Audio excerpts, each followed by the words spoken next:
employee of the MK Development Corporation, Bernard Nichols, says a lack of space between the top of the stalls and the bridge may also be dangerous. My main concern is the fact that because they have erected the stalls in such a manner, the bridge decks themselves cannot move in the manner in which they were designed by the design engineers, who quite clearly has made the point to me that these openings between the decks must be kept clear at all times by the market staff, and they're now actually filling these holes. Now, the government's chief medical officer says the danger posed by growing resistance to antibiotics should be ranked alongside terrorism. Professor Dame Sally Davies described it as a ticking time bomb. She's warned that routine operations may become deadly in just 20 years if we lose the ability to fight infection. Dr. Ibrahim Hassan is a consultant microbiologist. He says there are more cases of patients with bacterial infections who are resistant to antibiotics, which means there are now few treatment options. All you can hope sometimes is actually think of, a bit of holy water, because you don't have too much really to offer in terms of treatment. And we're beginning to see that in some hospitals in the country, patients coming in with this infection with no antibiotic that can be used to treat them. Locally, in the Catholic Church and the Church of England say they don't mind if parents turn to religion in order to get their children preferential treatment on school places. Father Michael Lambert, the parish priest at Church of Our Lady Immaculate and St Andrew in Hitchin, says if people find faith in any circumstance, it's a wonderful thing. But if they're lying to the church to get their child a better education, then they're misusing the faith. Emma Page from Kings Langley believes parents who do this, though, are immoral. It does happen. It happens a lot. It's just not morally right, is it? The school doesn't resonate with the child or the parent, so it's fake, basically, isn't it?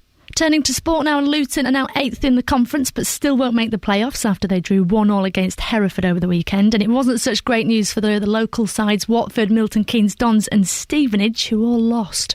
So let's turn to the weather, and it's remaining quite unsettled. We will see some snow showers around.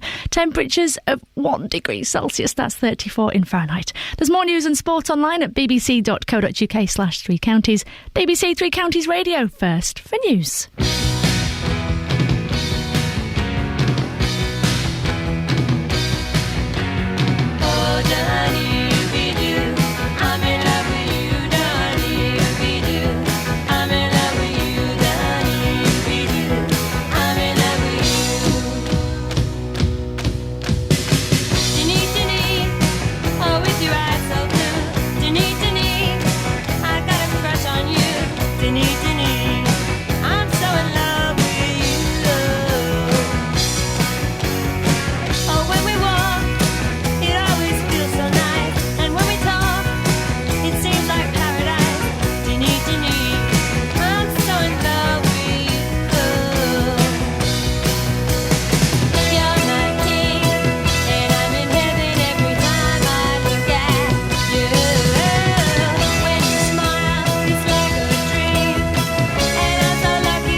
I think we're okay. Not 100% sure. I think we're okay. Morning, this is Iain Lee, BBC Three Counties Radio. I think, dear listener, that we're okay, and we may have just managed to get this computer to work. It's a little bit touch and go, but we're going to do our best. Lots coming up on the show this morning, including possibly the whole thing falling around our ears, but we don't know. We'll be discussing this morning bridges. There's a bridge. Well, one gentleman thinks the bridge isn't safe, and this has infuriated market traders. We're sending Justin Dealey to go and look at the bridge now. Also, bagpipes. There's a great story in the papers today about this guy that nearly... Well, this bit isn't great. He nearly died through playing the bagpipes. That bit's not great. He survived. He was inhaling a fungus. There's a bagpipe fungus. Well, today we're discussing... Is the bagpipes the best instrument or the worst instrument ever made? I love it. My deputy producer, Kelly Betts, thinks they're awful. And we're kind of deciding, do we play Mull of Kintyre by Paul McCartney and Wings? I know, it's one of those songs, one of the biggest hits in the world, but people hate it. People love it. And we're going to try and get some local bagpipers on the show as well. If you play the bagpipes, 08459 455 555 is the telephone number. We're also going to hear about a man who's been in prison for over 18 years who will get his case heard at the Court of Appeal after years of protesting his innocence. If you want to get in touch this morning, lots of ways to do it. Facebook.com/BBC 3CR. You can text 81333, start your text 3CR, or you can give me a call 08459 455 555. But the big debate this morning is, do we play Mull of Kintyre by Paul McCartney and Wings? It's up to you. Now, a man in prison for over 18 years will get his case heard at the Court of Appeal after years of protesting his innocence. Kevin Lane from Potton in Bedfordshire was convicted of the murder of Robert McGill, who was shot while walking his dog in Chorleywood in 1994.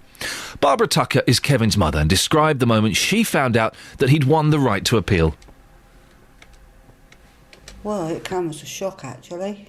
You know, I just got a phone call from Kevin, what was it, Friday morning, I think, and said, Mum, I just had confirmation that they've granted me an appeal, grounds for a full appeal, and I've got to be there in person. And so it was just overwhelming, really. So excited, and you can tell in his voice how, excited he was as well, because, he's been trying for this now for 18 years. Well, Kevin had previously asked for his case to be reviewed after a police officer on the case, Detective Inspector Christopher Spackman, was jailed for plotting to steal £160,000 from Hertfordshire Police. His mother has always believed her son's innocence, but knows the fight to prove it still isn't over. It's been a long road, but lucky enough, he's one that won't give in, so he will persevere until he gets there. And at last, we're almost there. You can see the finishing line, but we're not over it yet. But there's lots of hope there, so hopefully we'll be there soon. And someone been sitting in prison for 18 years when he shouldn't be there. I'm very proud of him, actually, for coping with it the way he has. Well, she says he hasn't been alone in his struggle. He's had lots of support from his friends and family, and lots of people outside the family as well that have supported him. And without them, I don't think he'd have coped. So he's done very, very well, actually. You imagine sitting in a cell for 18 years. If you're guilty, fair enough. If you're not, you shouldn't even be there. And to cope with it for 18 years is horrendous, isn't it? Yeah, all we want now is him home, so we can spend many more Mother's Days and Christmases and everything else with him. But we want him home a free man. We'll wait for now for news from the court, I believe, or his solicitors, to say that we've got a date to go back to the High Court. And whatever happens then, I don't know. Whether the judge or jury or whatever happens, decide. It's just great news, and we just want him home. He will prove his innocence. He is an innocent man, and he should be home with his family, and that's where we want him. Well, we're going to hear more about this story later on as we'll speak to Kevin's mother, Barbara, after 8 o'clock this morning. 08459 455 555 is the telephone number if you want to give us a call.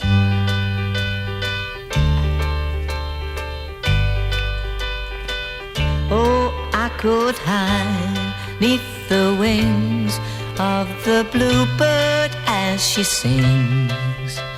The 6 o'clock alarm would never ring, but it rings and I rise, wipe the sleep out of my eyes. My shaven razor's cold and it stings. Cheer up, sleepy Jean, oh, what can it mean to a daydream believer and a homecoming queen? You once thought of me as a steed. Now you know how happy I can be. Oh, and our good time starts and ends without $1 to spend. But how much, baby, do we really need? Cheer up, sleepy Jean. Oh, what can it mean to a daydream believer and a homecoming queen? Cheer up, sleepy Jean. Oh, what can it mean to a daydream believer and a homecoming queen?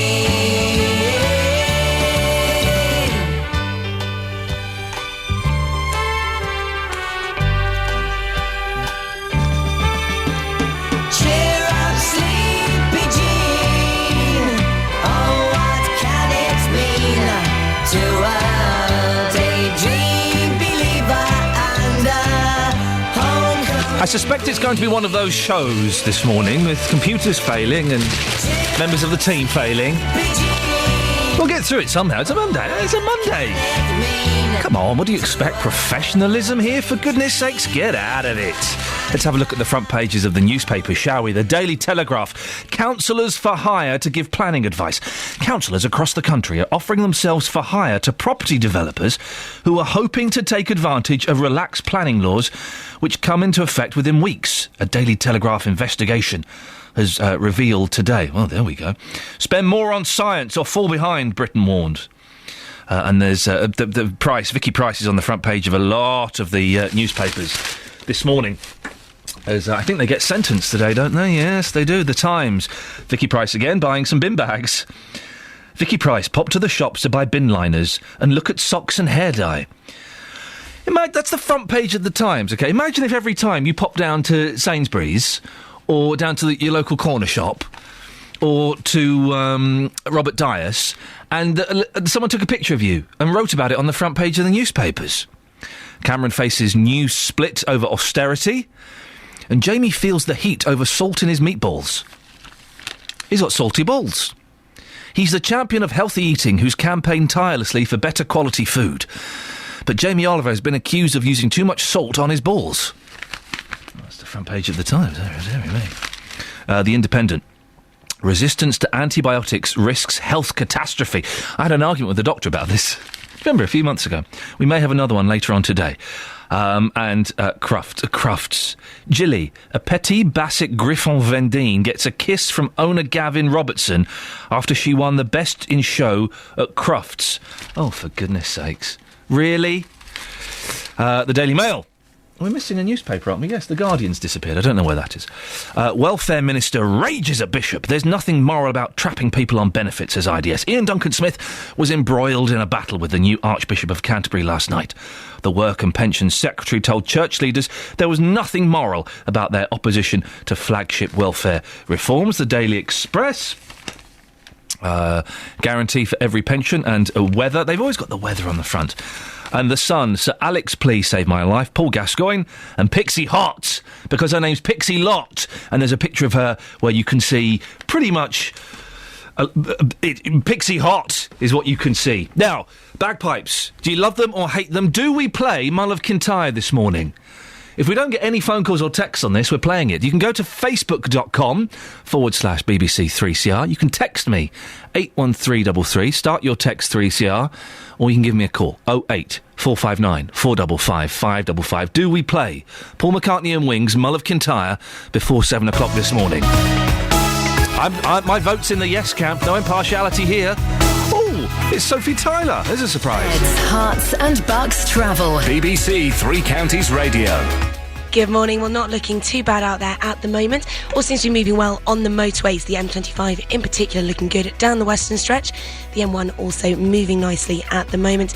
Usual delays not yet causing a problem. Looks like it's moving well on the A405 at the North Orbital Road. And the trains also moving well this morning on the departure boards. Sophie Tyler, BBC Three Counties Radio. Thank you very much, Sophie. Morning at 6:16. It's Monday the 11th of March. I'm Iain Lee and these are your headlines on BBC Three Counties Radio. A Bedfordshire man will now get his case heard at the Court of Appeal after protesting his innocence for 18 years. Market traders by Secklow Gate Bridge in Milton Keynes insist there's no danger of the structure collapsing on them. In sport, Luton are now 8th in the conference but still won't make the playoffs after they drew 1-1 against Hereford. The weather today for Beds, Herts and Bucks remaining unsettled with occasional snow showers this morning. Some bright and sunny spells, but it'll still feel very chilly. Maximum temperature is 1 degree. Coming up, how far would you go to get your child into the best school? Well, more parents are turning to religion in the Three Counties to get their kids preferential treatment on school places. But is it right to pretend you belong to a religious faith just to get your kids into a better school? Have you done it, or do you think it's outrageous? 08459 455 555. BBC Three Counties Radio. Every weekday from 3, Roberto Perrone with the best local news stories. There's a sporting story emerging. Paul Buckle has left Luton Town Football Club by mutual consent. The owners of the Centre MK have withdrawn a part of an application regarding the Primark development. Local talking points. The Hertfordshire Police and Crime Commissioner, Mr David Lloyd, has a plan to get sponsorship for police cars. The best local travel. There's been another day of disruption on the Thameslink line today. We were evacuating from the train and we had to go back to Ratchet and now we're waiting for the bus. Roberto Perrone, every weekday from 3 on BBC Three Counties Radio.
This is Iain Lee, BBC Three Counties Radio. I'll be honest, it's looking like we're going to play Paul McCartney and Wings and Mull of Kintyre as we celebrate, I think, the magic of the bagpipe, one of the most wonderful, unique instruments in the world. 08459 455 555. You can also use that number to call in on this story. How far would you go to get your child into the best school? More parents are turning to religion in the 3 counties. No, they're not praying to get their kids into a good school. They're pretending to be of a certain faith to get their children preferential treatment on school places. I've got friends that have done it. They've gone and had their kids baptised, and they pop to church, maybe once a month. And, we're Catholics. Oh, no, yeah, we're C of E. Oh, yeah. The school, that would be great. Thank you very much. However, strangely, the Catholic Church and the Church of England say they don't mind. As long as people come through the door on a Sunday morning, they could not care less. Our reporter Sophie Solaria has been in Hertfordshire getting some opinions on the matter. I am a mum. I've got 2. What focused your decision when you were getting them into school? It was the local state school, which was just a natural kind of thing to do, really. Would you ever have considered, as a parent, joining a religion so that you could send your child to a faith school? No, I'm not a religious person. No, it is hypocritical to do that, I think. I think if people start off on that, they're just trying to go to school to get their kids into it, it doesn't really set off a good thing for me. It's just a lie, isn't it? The school doesn't resonate with the child or the parent, so it's fake, basically, isn't it? Are you a parent? I am. You just called the idea fake, but you must have heard of this happening. Yeah, it does happen. It happens a lot. It's just not morally right, is it? I don't see what the problem is. Yeah, I don't see any problem in it whatsoever. What about the fact that, therefore, they would get a place potentially over someone that genuinely is supportive of that religion?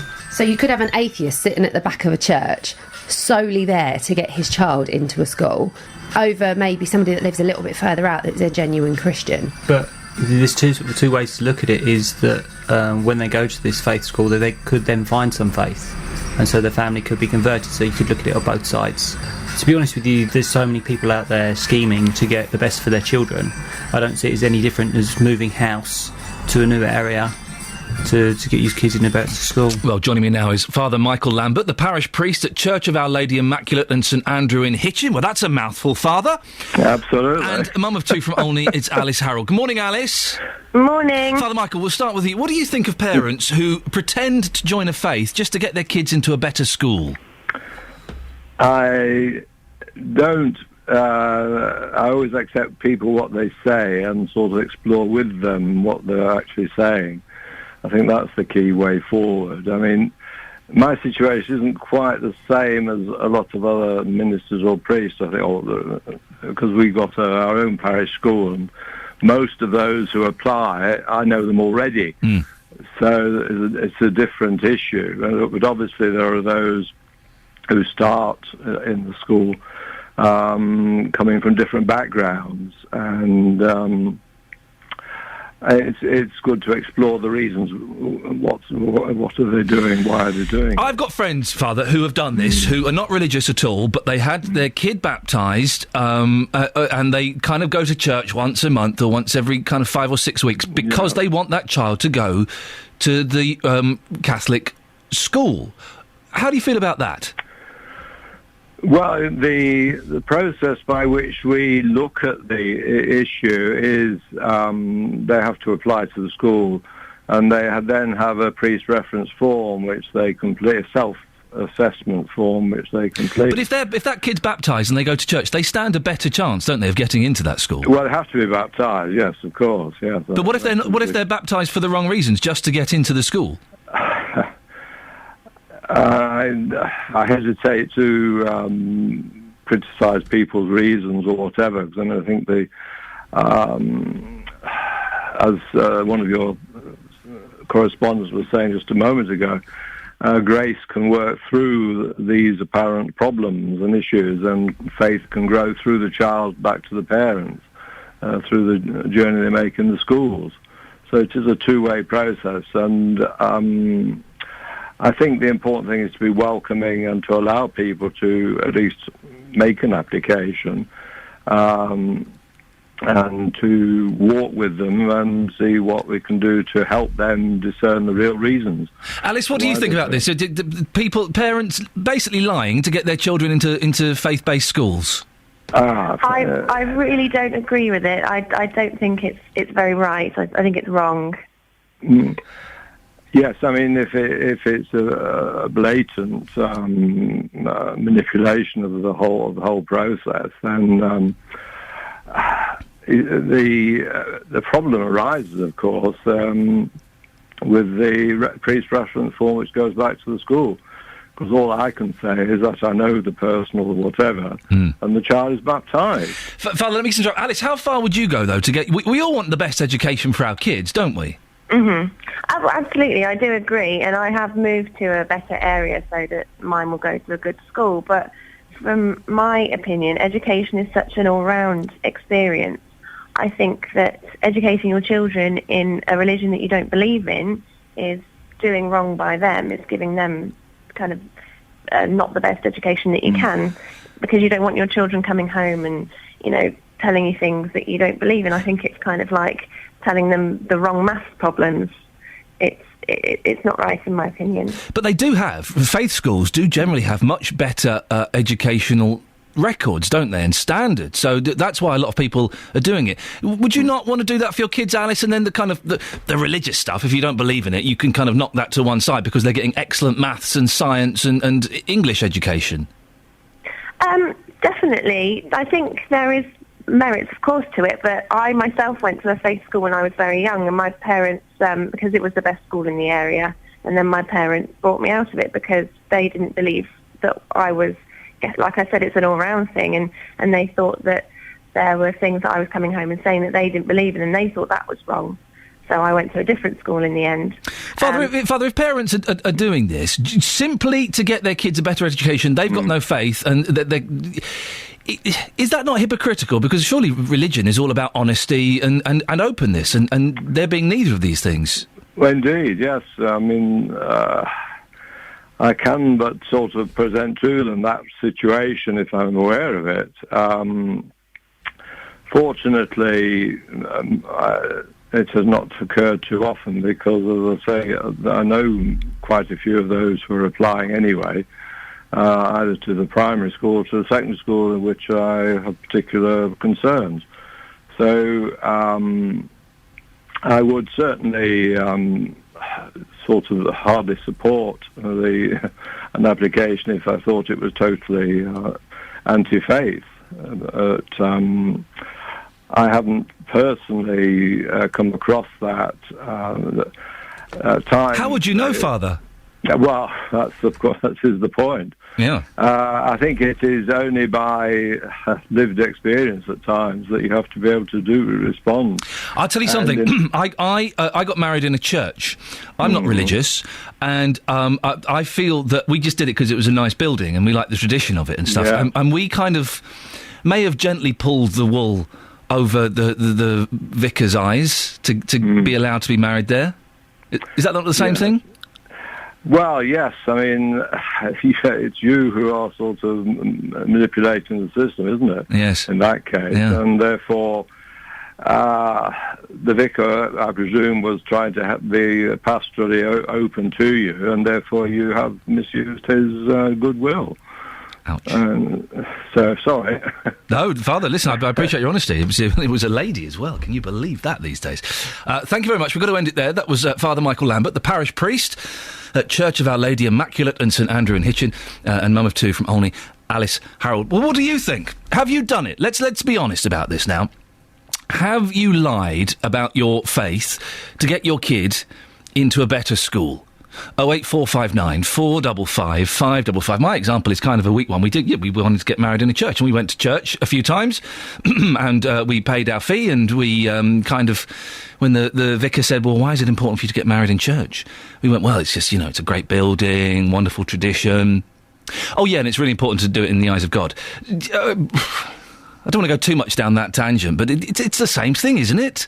A little white lie. 08459 455 555. Would you lie to get your kid into a better school? 6:30, here's the travel news now. Sophie Tyler. Beds, Hearts and Bucks travel. BBC Three Counties Radio. Beginning to look a little bit busy now at the moment on the A405 North Orbital Road. Fairly heavy there, just approaching the M25 at junction 21A roundabout. Everything else still not looking too bad at all. Motorways are moving nicely, looking good on the M25, particularly heading down the western stretch. M1 also moving nicely, and no problems either around the M11, where it joins the M25 at the moment. Was looking a little bit busy there this sort of time last week, but does seem to be coping fairly well. Trains also looking good on the departure boards at the moment. Sophie Tyler, BBC Three Counties Radio. Sophie, thanks very much. A little bit later than normal, but I thought it was worth continuing that debate. It's 6:31. Let's get the news and sport now with Serena Farrow. Getting beds, hearts and bugs talking. This is BBC Three Counties Radio. Good morning. A Bedfordshire man who spent the last 18 years in prison will now get his case heard at the Court of Appeal after years of protesting his innocence. Kevin Lane from Potton was convicted of the murder of Robert McGill, who was shot while walking his dog in Chorleywood back in 1994. Elsewhere, market traders in Milton Keynes say there's no danger of Secklowgate Bridge collapsing on them. They're angry because it was suggested that parts of the structure may crumble if the traders' fixtures and fittings were drilled into the underside of the flyover. Elsewhere, the government's chief medical officer says the danger posed by growing resistance to antibiotics should be ranked alongside terrorism. Professor Dame Sally Davies describes it as a time-ticking bomb. She warns that routine operations may become deadly in just 20 years if we lose the ability to fight infection. And as we've been hearing, a Hertfordshire priest says he doesn't mind if parents turn to religion just to get their children preferential treatment on school places. Father Michael Lambert, a parish priest in Hitchin, says if people find faith in any circumstance, then it's a wonderful thing. That's the latest news. Now let's turn to all the morning's sport. Beds, Hearts and Bucks Sport. BBC Three Counties Radio. So despite a Watford home defeat, the boss still remains upbeat. The Hornets lost 2-1 against Blackpool in the Championship. Gianfranco Zola says his side's on the right track, though, to remain in the playoffs. Oh, we go again. We are on the right way. I said it can happen that you lose a game, but if you play like that, I said to the players, you're not going to lose many.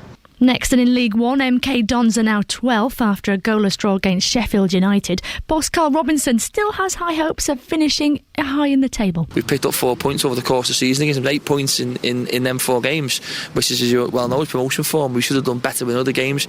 In all of these games, at Doncaster and the Sheffield, home and away, we've almost had some of our stronger players out on the pitch, and it makes a big difference to us, as you've seen again here today.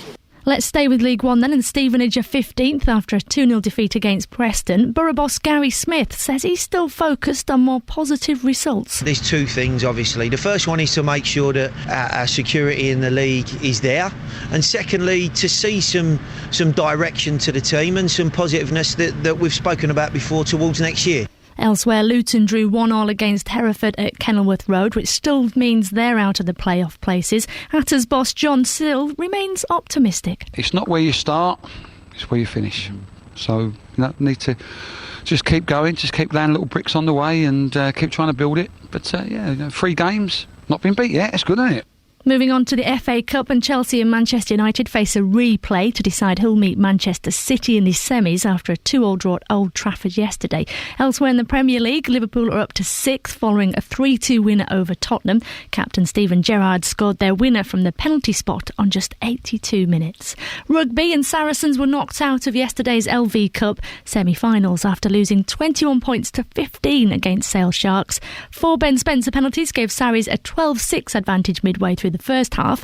That was before Tom Holmes, though, unconverted touchdown reduced the deficit to just 1 point at the break. So Sale now go through to face Harlequins in the LV Final Cup. BBC Three Counties Radio. There'll be more news and sport at 7. This is Iain Lee on BBC Three Counties Radio. Morning! Coming up, we're becoming more resistant to antibiotics. The government's chief medical officer says there's a risk we could return to an era where patients could die of routine infections. And bagpipes, love them or hate them. I just want an excuse to play Mull of Kintyre. And boy, oh boy, we're getting very, very close to that. But before that, we'll find out today whether the people of the Falklands want the islands to stay as a British overseas territory. That's despite Argentina claiming sovereignty there.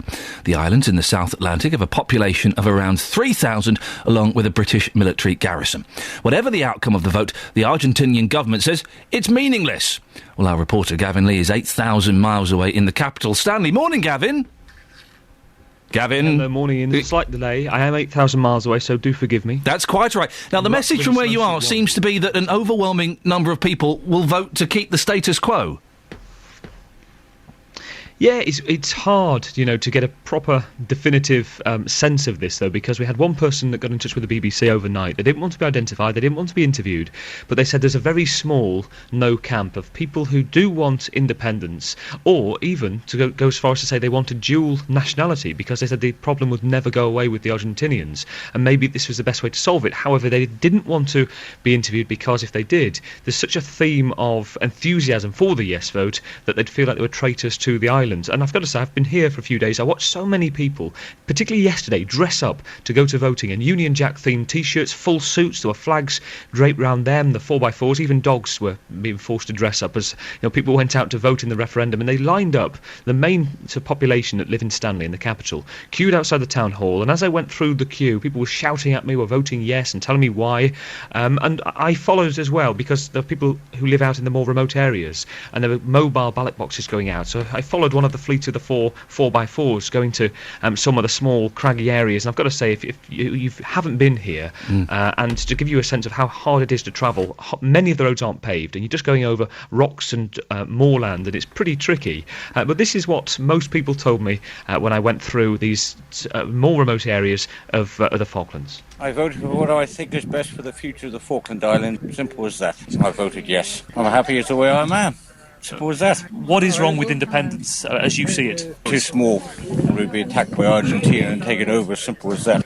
I voted yes. I voted yes. Why? I think it's very important because, I've got strong feelings since the war, and if it wasn't British, I wouldn't be here.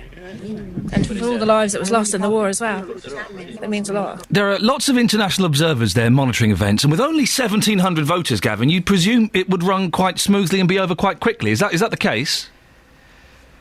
Well, it's not often you have 1,700 people that takes 2 days to do all the voting, but it is because it's so hard to get to places. The weather's been so bad here in the last few days. The Antarctic chill with some bitter cold winds. The rain's been pretty terrible up until yesterday afternoon. I'm sat talking to you in my snowsuit onesie here. It is pretty bleak at times. So there could be a delay. That's the one thing. We're expecting the result tonight about 10 o'clock. If the plane going to the smaller islands gets stuck, it could be sort of sometime during your breakfast programme tomorrow. Thank you very much, Gavin. Round, round, get around, I get around, yeah, get around, round, round, I get around, I get around, round, round, I get around, get around, round, round, I get around, get around, round, round, I get around, get around, round, round, I get around. I'm getting bugged driving up and down the same old strip. I gotta find a new place where the kids are hip.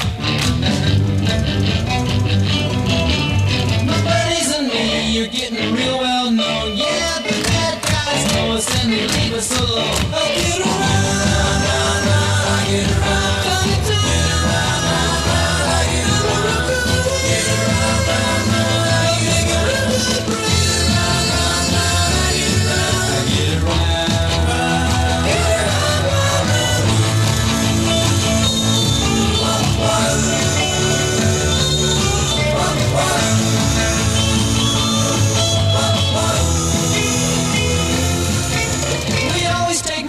cause it's never been beat, and we've never missed yet with the girls we meet.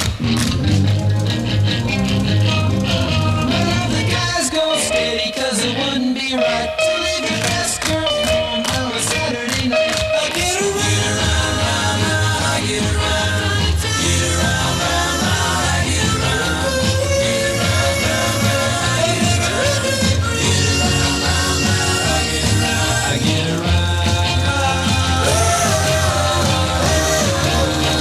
round, round, I get around, I get around. Get around, round, round, I get around. Get around, round, round, I get around. The Beach Boys? Not a bagpipe in sight. I don't think there is a Beach Boys record with the bagpipe on. Well, pipes are in the papers this morning because they can be bad for your health. Bagpipe players have been warned of potential dangers after a player became ill from inhaling fungal spores from his instrument. And kids, if you're looking to set up a band, that's a great name for one there. The fungal spores. And I was sad to read that because I love bagpipes. I've got Scottish heritage, yes, I know. My grandfather was Scottish.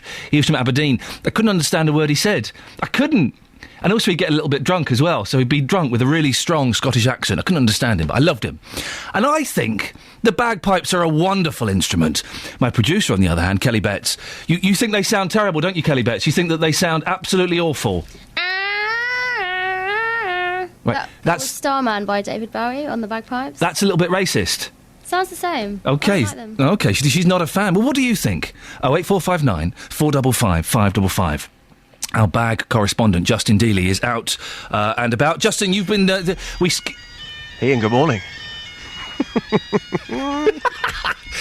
Is that your CD you're playing in the car? Yes, it is. Do you know, I'm getting myself in the mood for a Monday morning. I was feeling a bit depressed. It's absolutely freezing cold. Get the bagpipes out. Everyone's happy, aren't they? Listen to that one. Isn't that noise uplifting? Oh, it's just magical. Absolutely magical. Takes me back to the highlands and the lowlands and the lochs and the glens and all of those. The good old days, the good old days. But do people love them or do people hate them? Quite what that sound was there from Kelly Betts, I don't know. I've been out in Luton this morning, -2 here, and I've been asking people that very question. Well, here's somebody who's got a big opinion on bagpipes. Do you love them or do you hate them? I think they're a very interesting musical instrument, and in the right setting, I think they're quite acceptable. But in the wrong setting, they drive you up the wall then? Drive you mad, yep. OK, sir, the sound of bagpipes. Do you love it or do you hate it? I love it. Tell us why. Because it's unique. Yeah? Yeah, and it's tradition. Yeah, that's why. I just love the sounds of it. Well, Lee, you are a fan of the bagpipe. Can you tell us why? National identity for Scotland. Yeah. Good. But you're not Scottish, though? No. But you still like them? Yes. Now, you're wearing shorts. More importantly, why on earth are you wearing shorts? It's freezing today. Good fitness, run to the station, save some money the other end, running to work. You're not cold? No, not at all. Bless you. Have a good day. Have a good day, and if you do get cold, well, put some trousers on. Thank you very much. See you later. Now, Steve, let's be brutally honest about this. You absolutely hate bagpipes. Can you tell us why they upset you so much?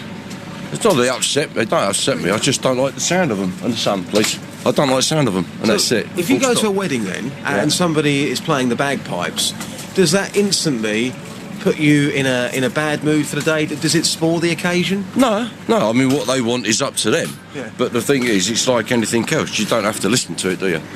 You just walk away for 5 minutes. Get it? You walk away or block them out. It's as simple as that. Well, madam, when it comes to bagpipes, personally, do you love them or do you hate them? I like them, but only if they're played very well. If they play badly, you don't want to know. I don't want to know. That gentleman was wrong, Justin. If you don't like them, you do have to listen. You cannot drown out the sound of a bagpiper. I love this comment there. Well, it's up to them what they want at the end of the day. If it was their wedding, but I'll just try and block it out. But there you go, Ian. The majority of people, like us, they do love them. They are traditional. When you go to a wedding, it's nice to hear them, isn't it? Great. I love that. I went and saw Glenn Campbell in concert. I've seen him a few times, and he sang Amazing Grace. Okay, so he's singing Amazing Grace, and then he walks off. You think, oh, where's he going? That's weird.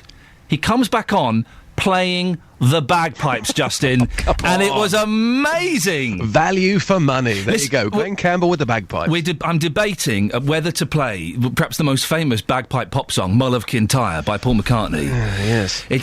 I know. Stuart Smith has tweeted, if I was to compile a list of my top 10 least favourite songs, Mull of Kintyre would definitely make it. Well, it's always been voted. It's always been voted, isn't it? Number one, I think, worst song. And the other one they did was, what was it? Sea Moon. So Mull of Kintyre and Sea Moon often in the top 5 worst songs of all time. So if you want to play it, just bear in mind that you will lose your listeners, but if you enjoy it, well, you enjoy it. It was such a huge hit, though, Justin. Stuart has tweeted, he's tweeted the lyrics. I won't sing it. You absolutely must play it. Really? Yeah. Morning, Stuart. We've got a few more. Thank you very much, Justin. Oh, Justin, where are you off to now? I'm off to Milton Keynes, talking about this bridge with the market traders there. We're covering that in the news. I'm going to meet the man who's going to be explaining to me why this bridge might be potentially dangerous. He's going to be live on the radio just after 7:30. So this morning, back in Milton Keynes. Justin, thank you very much. OK, listen, but can we get some pipers, a piper, live on the show this morning. That's the mission. We're in Luton. If you can come into the studio, if you turn up at the front door with some bagpipes under your arms, you're in. You're in, and we'll even make you a cup of tea. How's about them apples? Or if you just want to do it down the phone, 08459 455 555. We're saluting the magic of bagpipes today.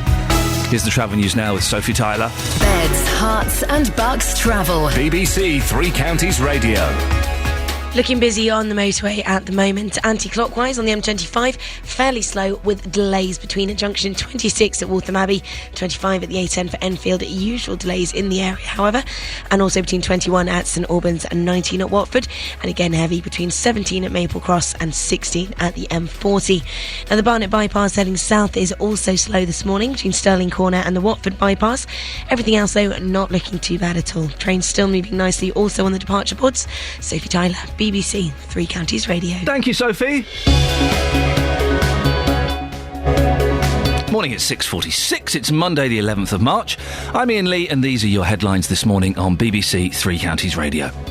A Bedfordshire man is now going to the Court of Appeal after protesting his innocence for 18 years.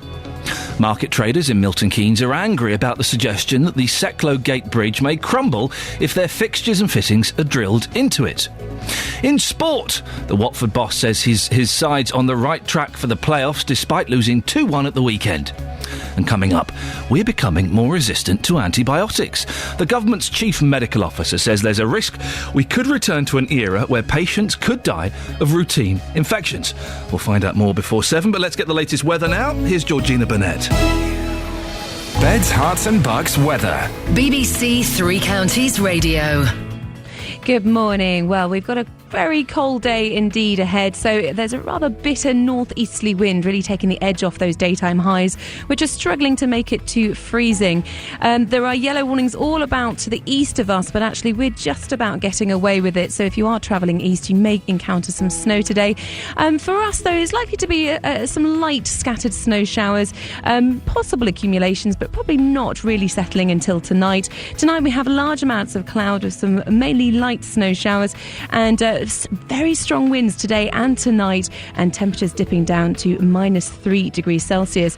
Tomorrow it's a much more decent day though. That wind starts to decrease and a very cold day still, but generally dry with some sunny spells, although there may be some isolated snow showers as well, and highs of 3 degrees Celsius. Wednesday's looking cold with a brisk northeasterly wind and some snow showers. Thursday we have further snow showers, but also sunny spells at times. But today is going to be very cold indeed, so make sure you've got your thermals on. Thank you very much, Georgina. But it is flipping cold this morning. Tackling your consumer problems. On BBC Three Counties Radio. My son took it back to the garage. The mechanic says, yeah, I know what it is. So they took it in, done what they had to do, and the car was still the same, still doing the same thing. The JVS Show. Fighting for your rights. The long and short of it is, he agreed that he would replace the car. If you have a consumer problem, we can do the same for you. I'd like to thank you and your team for everything you've done. We wouldn't have got where we got without you. It's a pleasure. I'm going to call that a result. Any other problems, you know where I am, Stuart. The JVS Show. Fighting for your rights. Weekday mornings from 9 on BBC Three Counties Radio. It's a good listen, but I felt a little bit sad then. No one thanks me and my team. Me and my team don't get thanked, and we, do stuff.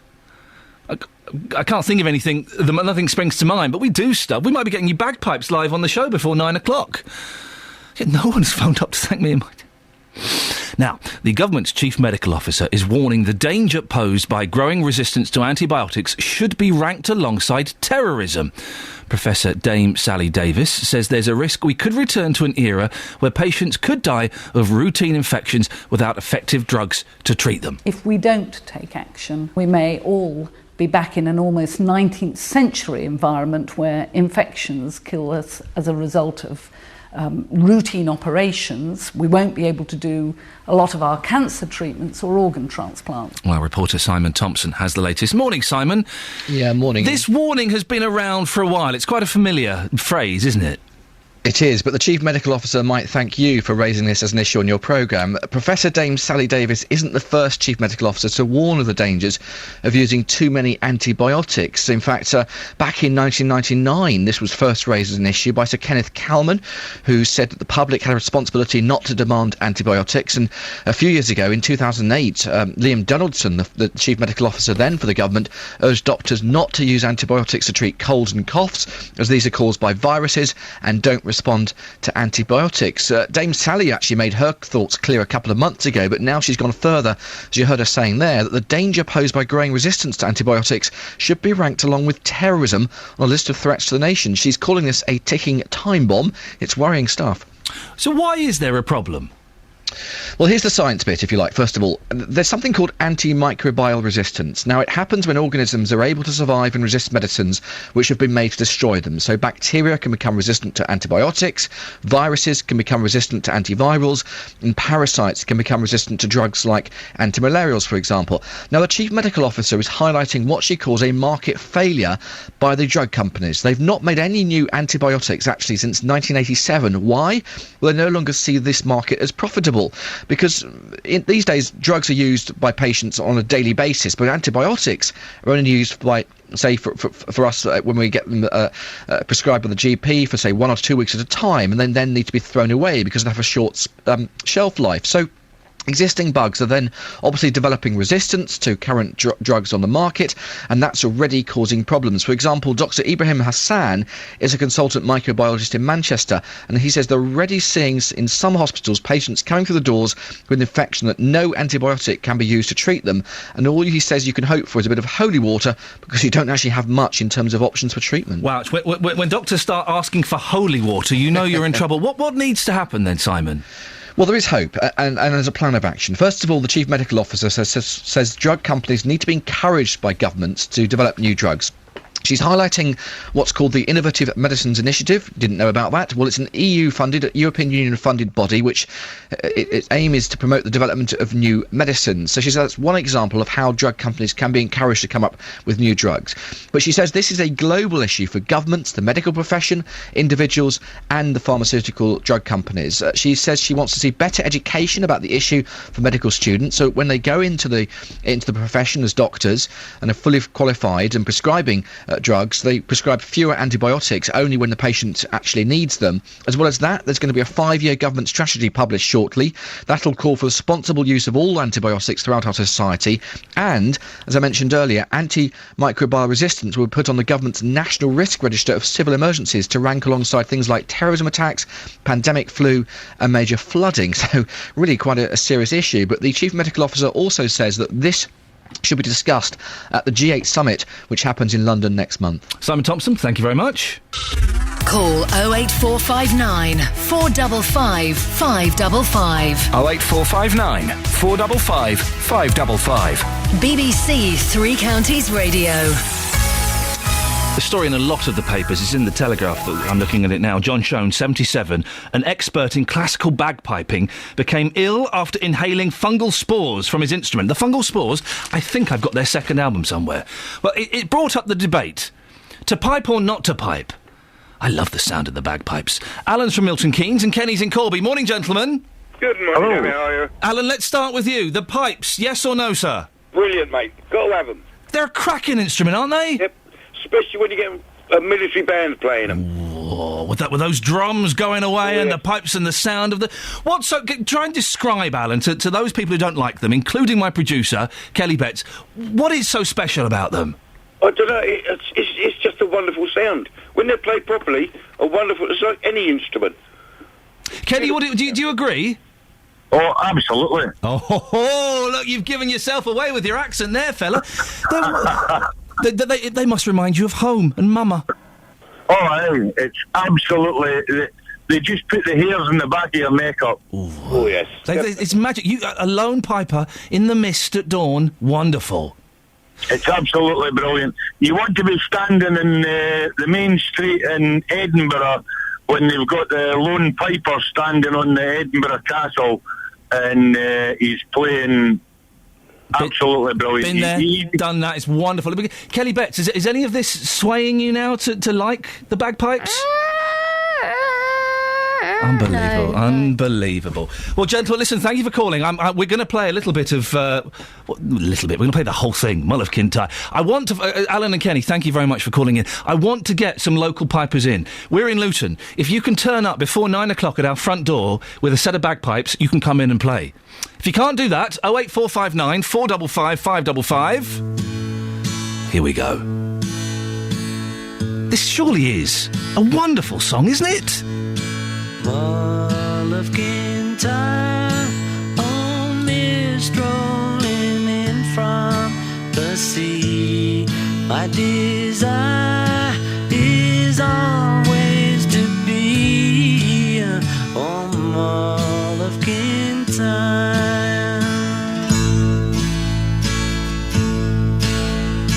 Far have I travelled, and much have I seen. Dark distant mountains with valleys of green, past painted deserts, the sun sets on fire as he carries me home to the Mull of Kintyre. Mull of Kintyre, oh mist rolling in from the sea.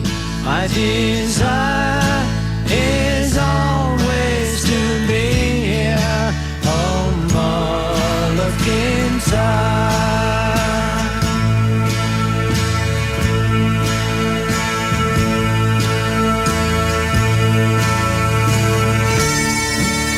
Here we go.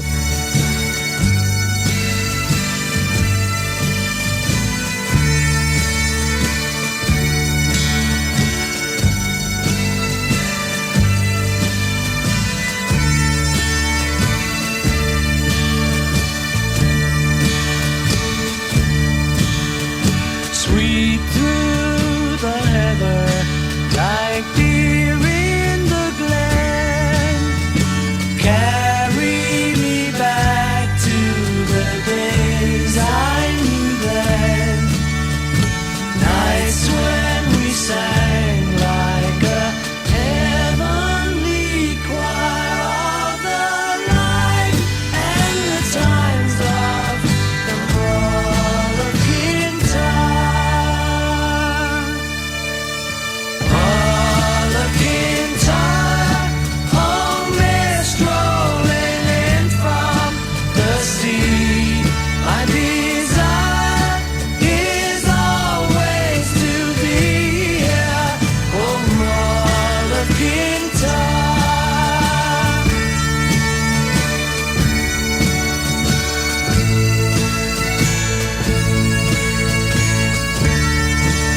Fantastic. It's better than I remember. Why does this not get played more often? Smiles in I'm tempted to make this the theme tune to the show. Fantastic. Paul McCartney, Wings, Mull of Kintyre. Listen to those pipes. Can we find... This is the mission, dear Beds, Hearts and Bucks. There are so many talented and musical and wonderful people in the three counties. I want to get some local pipers on the show before 9 o'clock. Can we find them? 08459 455 555. If you can turn up at our studios in Luton, knock on the door and have some pipes under your arms, you can come in and play. Failing that, a phone call will do. 08459 455 555. It breaks my heart, but I've got to end this music. I'm so sorry. Travel news now. It's Sophie Tyler. Beds, Hearts and Bucks travel. BBC Three Counties Radio. Anti-clockwise on the M25, one lane is closed with queuing traffic following an accident between junction 28 at the Brook Street roundabout and 27 at the M11.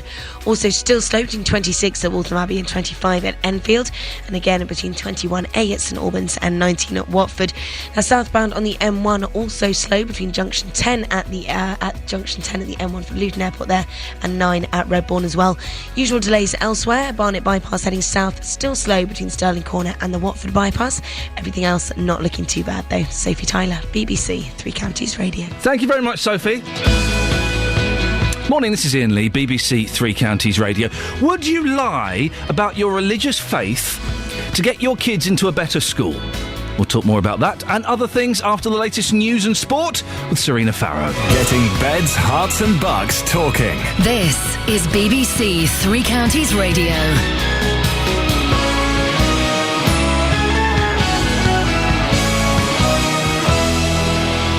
Good morning, it's 7 o'clock. The headlines. Bedfordshire man pleads innocent. MK market traders insist local bridge is safe. And parents pretending to be religious to get kids into school. BBC Three Counties Radio. A Bedfordshire man who's been in prison for over 18 years now will get his case heard at the Court of Appeal after years of protesting his innocence. Kevin Lane from Potton was convicted of the murder of Robert McGill, who was shot while walking his dog in Chorleywood back in 1994.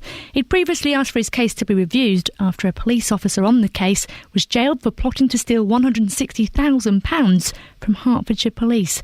Well, his mum says he was so delighted after hearing the news. You know, I just got a phone call from Kevin and said, Mum, I just had confirmation that they've granted me an appeal and I've got to be there in person. And so it was just overwhelming, really. So excited, and you can tell in his voice how, because I mean he's been trying for this now for 18 years.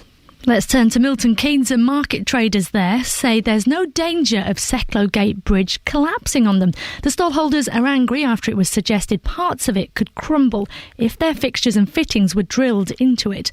Former employee of the MK Development Corporation, Bernard Nichols, says a lack of space between the top of the stalls and the bridge may be dangerous, but trader Christine Smith isn't convinced. It's just so stupid. What do they hope to achieve with this, especially as it's made front page news and people are going to be asking questions? What does it tell you? It tells you that just somebody around somewhere is trying to nitpick, just again another way of trying to get rid of the market from the centre here that we fought so hard to keep.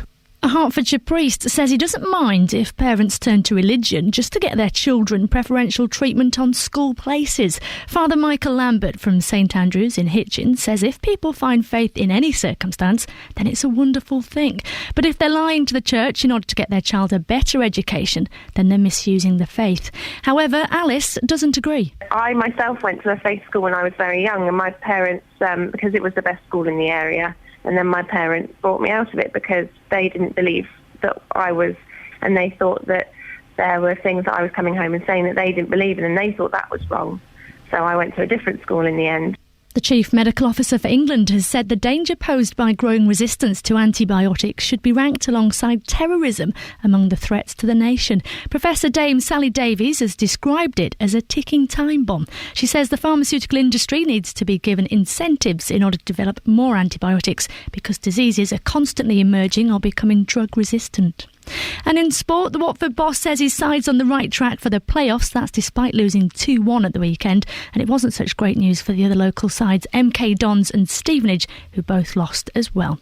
Turning to the weather then, and it is quite unsettled out. We are going to see some more snow showers on the way. Temperatures reaching 1 degree Celsius. That's 34 in Fahrenheit. There's more news and sport online at bbc.co.uk/3 counties. BBC Three Counties Radio, first for news. Now, Serena. Yes. You've, despite what everyone else told me about you in the office, you have always struck me as a very well-rounded, educated, artistic young lady. That's lovely. You've just described me. Nice. Yeah, no, this is you totally. I'm loving it. Come and on. I would imagine that you love the sound of the bagpipes. Would that be correct? I do like a bit of bagpipage. Because there's some people working on this show who think it sounds awful and annoying and ridiculous. Do you like it? I love it. Yeah. Culture, isn't it? Could you say it without sounding sarcastic? I love bagpipage. Thank you, Serena. She loves bagpipage. There we go. Morning, dear listener. This is Iain Lee, BBC Three Counties Radio. I guess it's kind of apt we're talking about the bagpipes this morning because it is flipping freezing out there. It's so cold. Oh! A little bit of snow yesterday where I was, ever so slightly. Just a little bit, but enough to make me think, it's March now. It's not even early March, it's kind of like nearly the middle of March. We're in spring, aren't we? And you know me. I love snow, but I feel I've done enough of it. Anyway, lots coming up on the show this morning. Including, we're going to hear the story of Kevin Lane from Bedfordshire. He's been in prison for over 18 years for a crime that he says he didn't commit. Well, he'll now get his case heard at the Court of Appeal.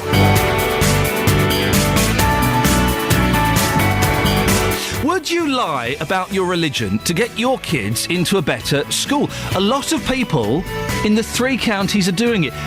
Could you phone up and admit to it? I've got friends that have done it. They got their children baptised. They go to church once a month just to get their kids in a better religious school. Would you do it? Do you know someone who's done it? Or do you think it's awful? It's outrageous. Hypocritical. Religion's supposed to be about being honest and open, and this is just lying. And bagpipes, they're in the news because they can be bad for your health. I know, people are getting ill playing those things, but it's prompted the debate. The bagpipe, do you love it or do you hate it? I want to find some pipers before the end of this show. Before 9 o'clock, I want some bagpipes live on this show on BBC 3 Counties Radio. Lots of ways to get in touch. You can go to the Facebook page. You've been very good on there recently, arguing away. Facebook.com/BBC 3CR. You can send me a text, 81333. Start your text 3CR, or you can give me a call, 08459 455 555. BBC 3 Counties Radio. A man in prison for over 18 years will get his case heard at the Court of Appeal after years of protesting his innocence. Kevin Lane from Potton in Bedfordshire was convicted of the murder of Robert McGill, who was shot while walking his dog in Chorleywood in 1994. Well, Barbara Tucker is Kevin's mother and described the moment she found out that he'd won the right to appeal. Well, it came as a shock, actually. You know, I just got a phone call from Kevin, what was it, Friday morning, I think, and said, Mum, I just had confirmation that they've granted me an appeal. Yeah. Full grounds for a full appeal. Morning, is that Joe? And I got to be there in person, and so it was just overwhelming, really. So excited, and you can tell in his voice how, excited he was as well. Because, he's been trying for this now for 18 years. Apologies there, you would have heard our work experience Ollie trying to get Joe. That was my fault, wrong fader. Kevin had previously asked for his case to be reviewed after a police officer on the case, Detective Inspector Christopher Spackman, was jailed for plotting to steal £160,000 from Hertfordshire Police. His mother has always believed her son's innocent, but knows the fight to prove it still isn't over. It's been a long road. But, lucky enough, he's one that won't give in, so he will persevere until he gets there. And at last, we're almost there, You can see the the finishing line, but we're not over it yet. But there's lots of hope there, so hopefully we'll be there soon. And, for someone been sitting in prison for 18 years when he shouldn't be there, I'm very proud of him, actually, for coping with it the way he has. She says he hasn't been alone in his struggle. He's had lots of support from his friends and family, and lots of people outside the family as well that have supported him. And without them, I don't think he'd have coped. So he's done very, very well, actually. You imagine sitting in a cell for 18 years. If you're guilty, fair enough. If you're not, you shouldn't even be there, and to cope with it for 18 years is horrendous, isn't it? Yeah, all we want now is him home, so we can spend many more Mother's Days and Christmases and everything else with him. But we want him home a free man. We'll wait for now for news from the court, I believe, or his solicitors, to say that we've got a date to go back to the High Court. And whatever happens then, I don't know. Whether the judge or jury or whatever happens, decide. Oh, it's just great news, and we just want him home. He will prove his innocence. He is an innocent man. And he should be home with his family, and that's where we want him. Oh, we're going to hear more from Kevin's mother, Barbara, after 8 o'clock this morning. Call 08459 455 555. 08459 455 555. BBC 3 Counties Radio. Joe's in Letchworth. Morning, Joe. Morning, Ian. How are you? Yeah, do you know what? This morning, Joe, I'm fine. It's cold. It's been a long, tiring weekend. Also, my wife was working yesterday, and she didn't get home until about 1:30 in the morning. My eldest, my 3-year-old boy, he was in bed with me. He woke up and he got into bed with me, and it was lovely, lots of cuddles. So she picked him up, knowing I had to get up at 4. She picked him up out of my bed, and he went mental. I want to stay with Dada. I want to stay with Dada. And she took him to her room and put him in bed with her. And for the next 20 minutes, I want Dada. So I, of course, had to get up and then say, look, you can come and sleep with me. So I've pretty much been awake, Joe, since about 1:30 this morning. More coffee, and more sugar. More coffee, more... I might start drinking those horrible caffeine drinks again. Oh, no, they're so bad for you. Don't bother. But do you know what? You're not on your own, Ian, because last night my little girl was just, Daddy, I want Daddy, and I had to go into her room and keep her calm while the missus was in our bed, keeping the other one sorted out. So I feel your pain. It's kind of flattering, but do you know what? Let me sleep. Let me sleep, please, Exactly. son. Oh, and while on the subject, I've got to say thank you to you and your team for bringing a little bit of joy into our life every morning. So you said no one thanks you. I'm thanking you now on behalf of all the listeners and Beds, Hearts and Bucks, because since you've been on the air, you've got so many more listeners. You really bring a little bit of joy into people's lives. And we have a good debate. Well, yes, you do. You're quirky and cheeky and a little bit naughty sometimes. But you know what?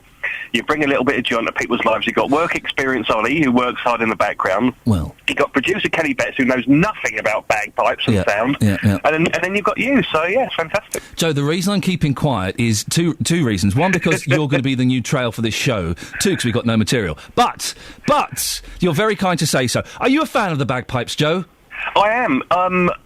There's just something magical about them, isn't there? Magic is the word. Providing they're done right.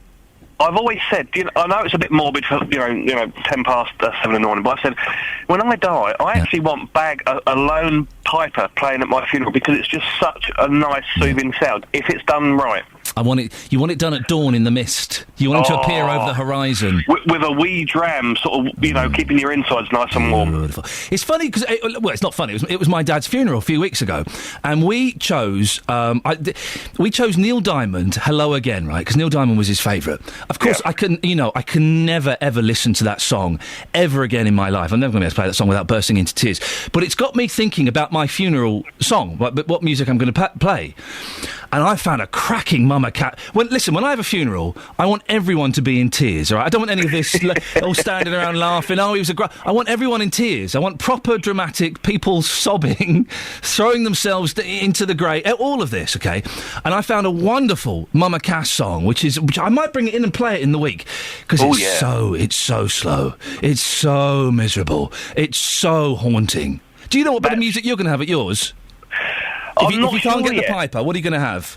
Oh, I wouldn't mind one of those sort of gospel choirs. I know it's some people say it might be a bit tacky, but something like that. It's just got such a nice, warming sound, and you want people to feel sort of comforted at your funeral. But at the same time, I want those people crying. I want them to miss me. I don't want any comfort. I want them to be in tears. I want them. I don't want a dry house.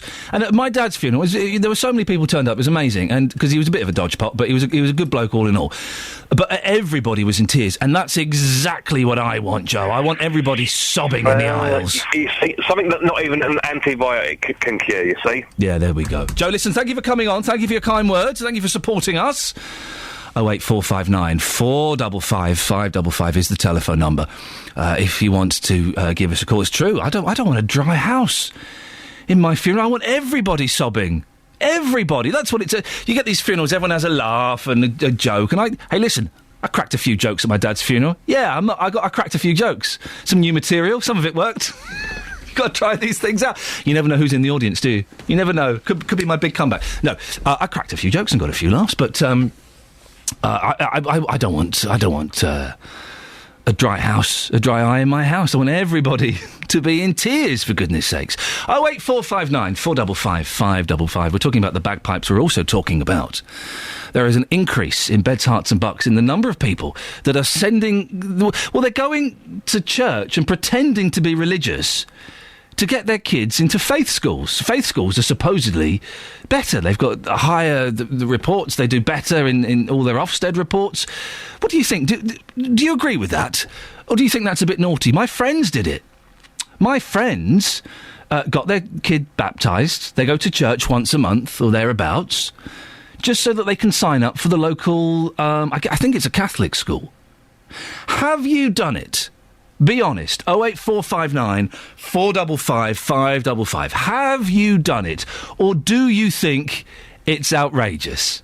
08459 455 555. 7:15. Let's get the travel news now. Sophie Tyler. Beds, hearts and bucks travel. BBC Three Counties Radio. Anti-clockwise on the M25, 2 lanes are closed and there's queuing traffic following an accident. A lorry and a van involved and a car as well between 28 at the Brook Street roundabout and 27 at the M11. Now we're also still looking at delays in the usual trouble areas between 26 at Waltham Abbey and 25 at the A10 for Enfield. Also between 21A at St Albans and 19 at Watford, and again between 17 at Maple Cross and 16 at the M40. Southbound on the M1 also slow between junction 10 at Luton Airport and 9 at Redbourne, and the Barnet bypass heading south still slow as well between Stirling Corner and Mill Hill Circus. Everything else not looking too bad at all. Sophie Tyler, BBC Three Counties Radio. Thank you very much, Sophie. Morning, it's 7:16. It's Monday, the 11th of March. I'm Iain Lee, and these are your headlines on BBC Three Counties Radio. After being in prison for 18 years for a murder he says he didn't commit, a Bedfordshire man's now going to the Court of Appeal.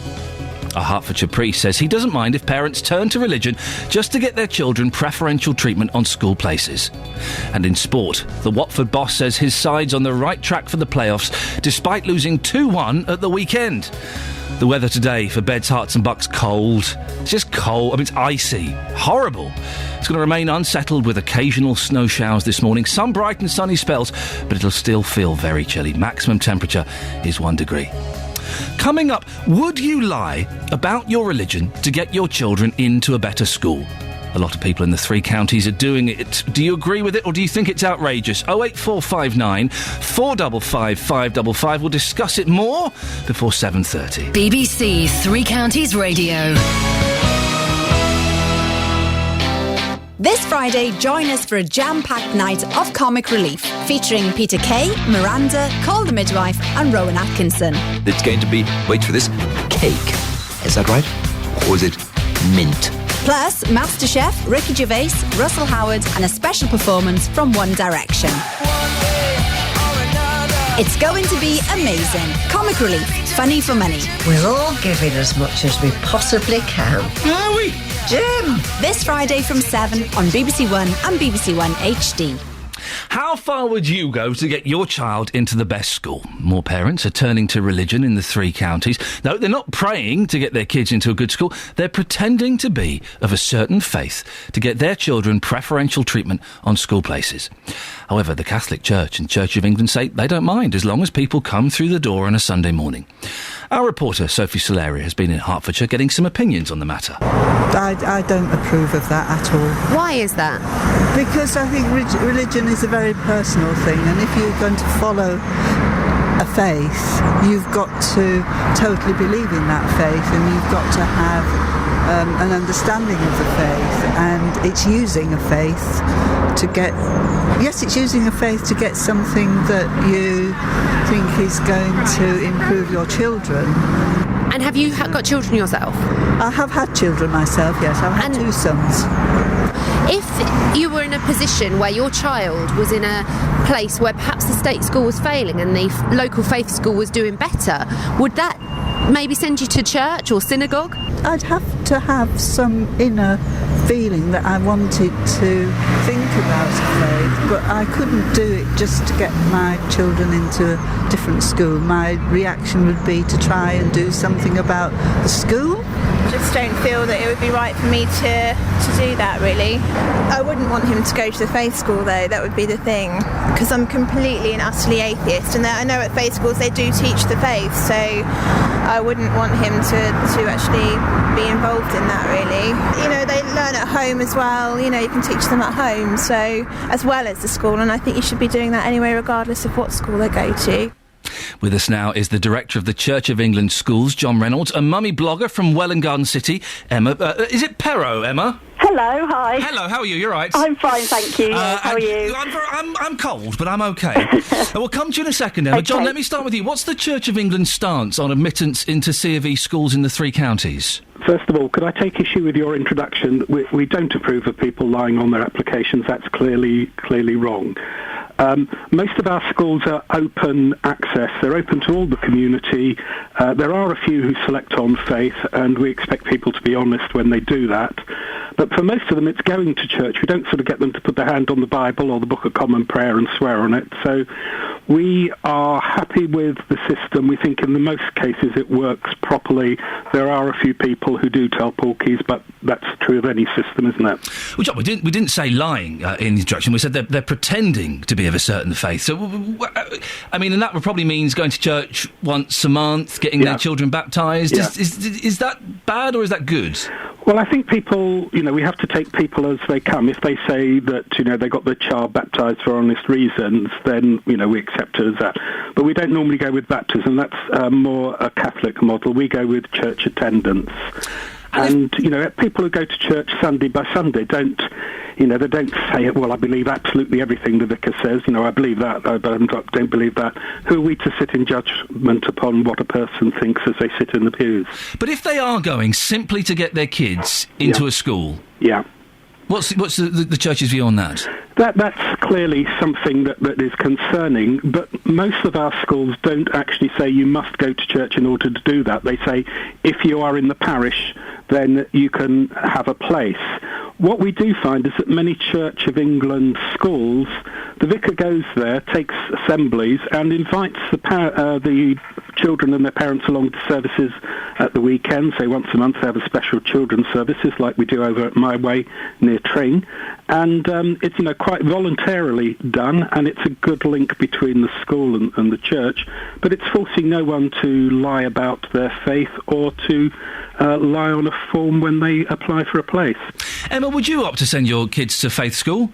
Well, I haven't actually, because we've been very lucky to have a very good secular school round the corner, but I think if that wasn't the case, then yes, I would, because the faith schools do generally have a much better reputation, much better Ofsteds, and I think as a parent, and I know definitely within the parenting community, you do what's right for your child, and you put your own feelings aside, even if you're not particularly religious, to get them the best education that you can, and I think a lot of parents feel like that. Emma, are you religious? Do you have a faith? I'm not particularly religious, no. I would say I do believe there's something out there. I don't have an actual faith, but I know a lot of people who are quite die-hard atheists, but who still have gone to church to get their children into a faith school, and some have even gone as far as having their child baptised within that faith to make sure that they can get in.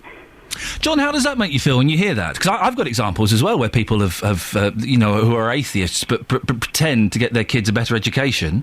Clearly that's not a good thing, but that's down to the integrity of the individual, and it's rather difficult if you're a priest seeing someone in front of you to say, well, does this person believe or not believe? Only God knows the answer to that one, and so we have to establish a test which is consistent, fair and credible.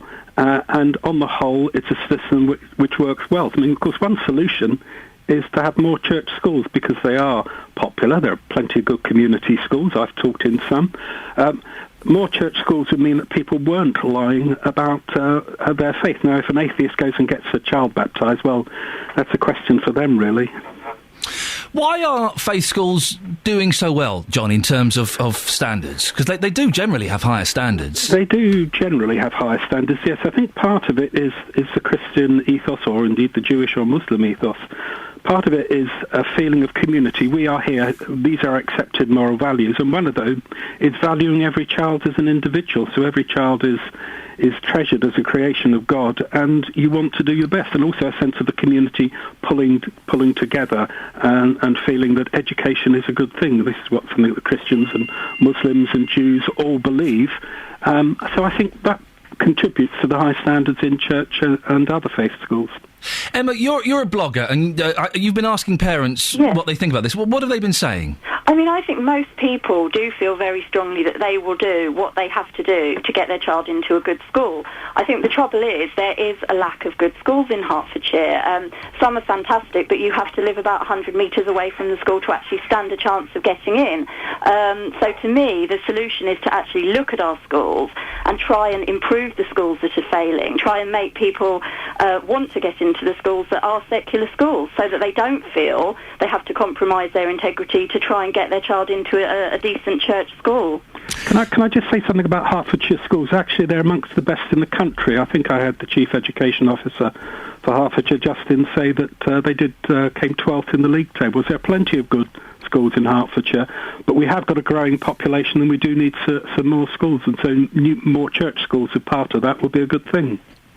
Emma, if you say you're not really of kind of any faith. If you did send your kid to a faith school because it was the only decent one nearby that you could get them into, and then they come home and they start talking about Jesus and about God, and it kind of grates with what you believe, how would you feel about that? Because they would be being brought up with potentially a different outlook on the world to yours. I think ultimately with religion it's a child's own choice. I don't personally believe that a school would have so much influence that it would affect a child's belief pattern. I mean, I went to a school where we had prayers every day, we sang hymns, and it didn't particularly affect me. I think ultimately a child will get their belief from their parents, and they can make their own choice up. I think, it is a Christian country, and I'm happy for them to learn about the Christian religion. And I also, as far as I'm aware, I believe that church schools do teach about other religions. They do indeed. And give the child a choice. I wouldn't have a problem with that, because I think if they're getting a fantastic education, it's worth it.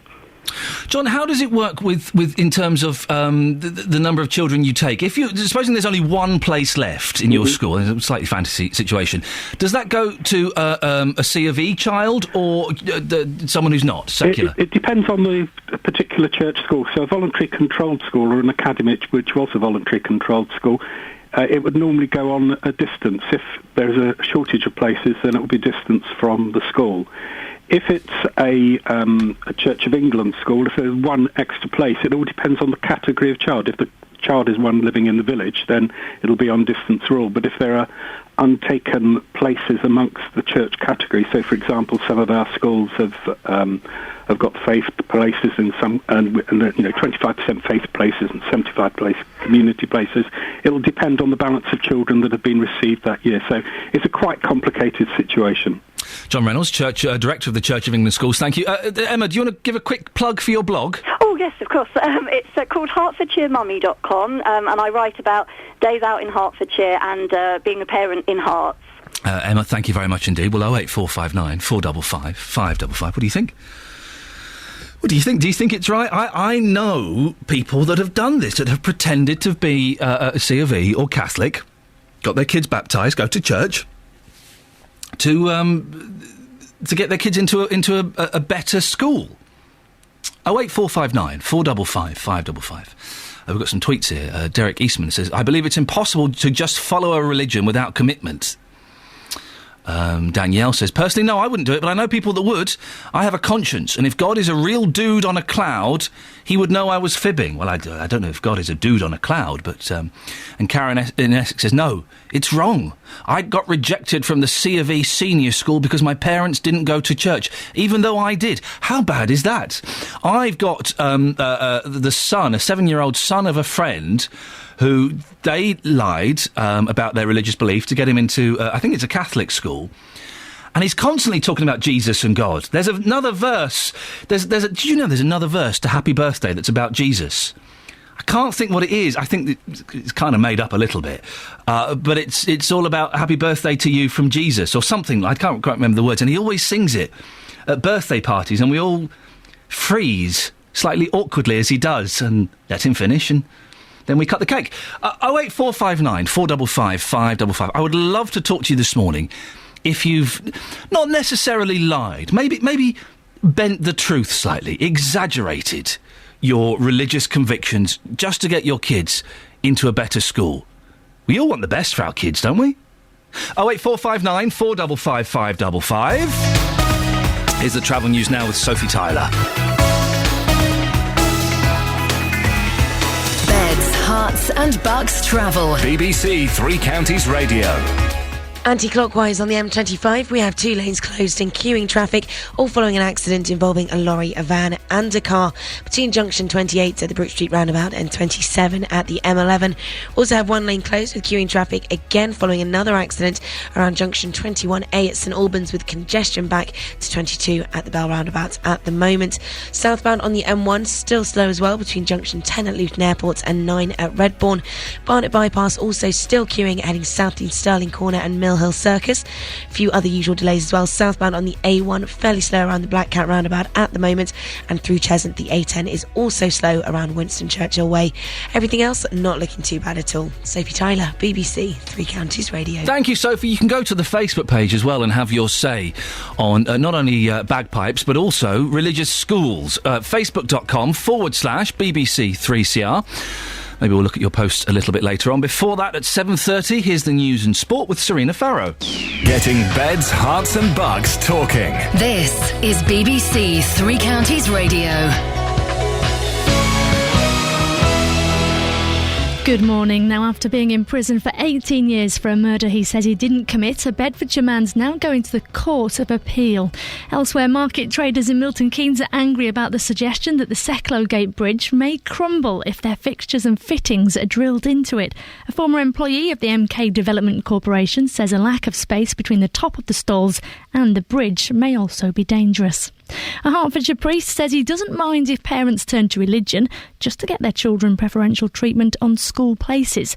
Father Michael Lambert from St Andrews in Hitchin says if people find faith in any circumstance, it's a wonderful thing. And a senior Conservative will call on the government to freeze public spending for 5 years. In a speech this morning, Liam Fox will say the savings should be used to cut both the deficit and taxes. He also wants an end to the ring-fencing of budgets for the NHS and schools. That's the latest news. Now let's turn to all the morning sport. Beds, Hearts and Bucks Sport. BBC Three Counties Radio. So despite a Watford home defeat then, the boss still remains upbeat. The Hornets lost 2-1 against Blackpool in the Championship. Gianfranco Zola says his side's still on the right track to remain in the playoffs. Oh, we go again. We are on the right way. I said it can happen that you lose a game, but if you play like that, I said to the players, you're not going to lose many. Meanwhile, in League One, MK Dons are now 12th after a goalless draw against Sheffield United. Stevenage lost 2-0 to Preston, and Luton drew 1-1 against Hereford at Kenilworth Road. Moving on to the FA Cup, and Chelsea and Manchester United face a replay to decide who'll meet Manchester City in the semi-finals. That's after a 2-2 draw at Old Trafford yesterday. And in the Premier League, Liverpool are now up to 6th following a 3-2 win over Tottenham. Finally, in rugby, Saracens were knocked out of yesterday's LV Cup semi-finals. That's after losing 21 points to 15 against Sale Sharks. BBC Three Counties Radio. There'll be more news and sport at 8. Across beds, hearts and bucks, this is Iain Lee on BBC Three Counties Radio. Morning. Here every weekday morning between 6 and 9. Coming up later on in the show, we're going to hear from the mum of a man who's been in prison for over 18 years for a crime he says he didn't commit. Kevin Lane from Bedfordshire will now get his case heard at the Court of Appeal. There's a row brewing, dear listener, over a bridge.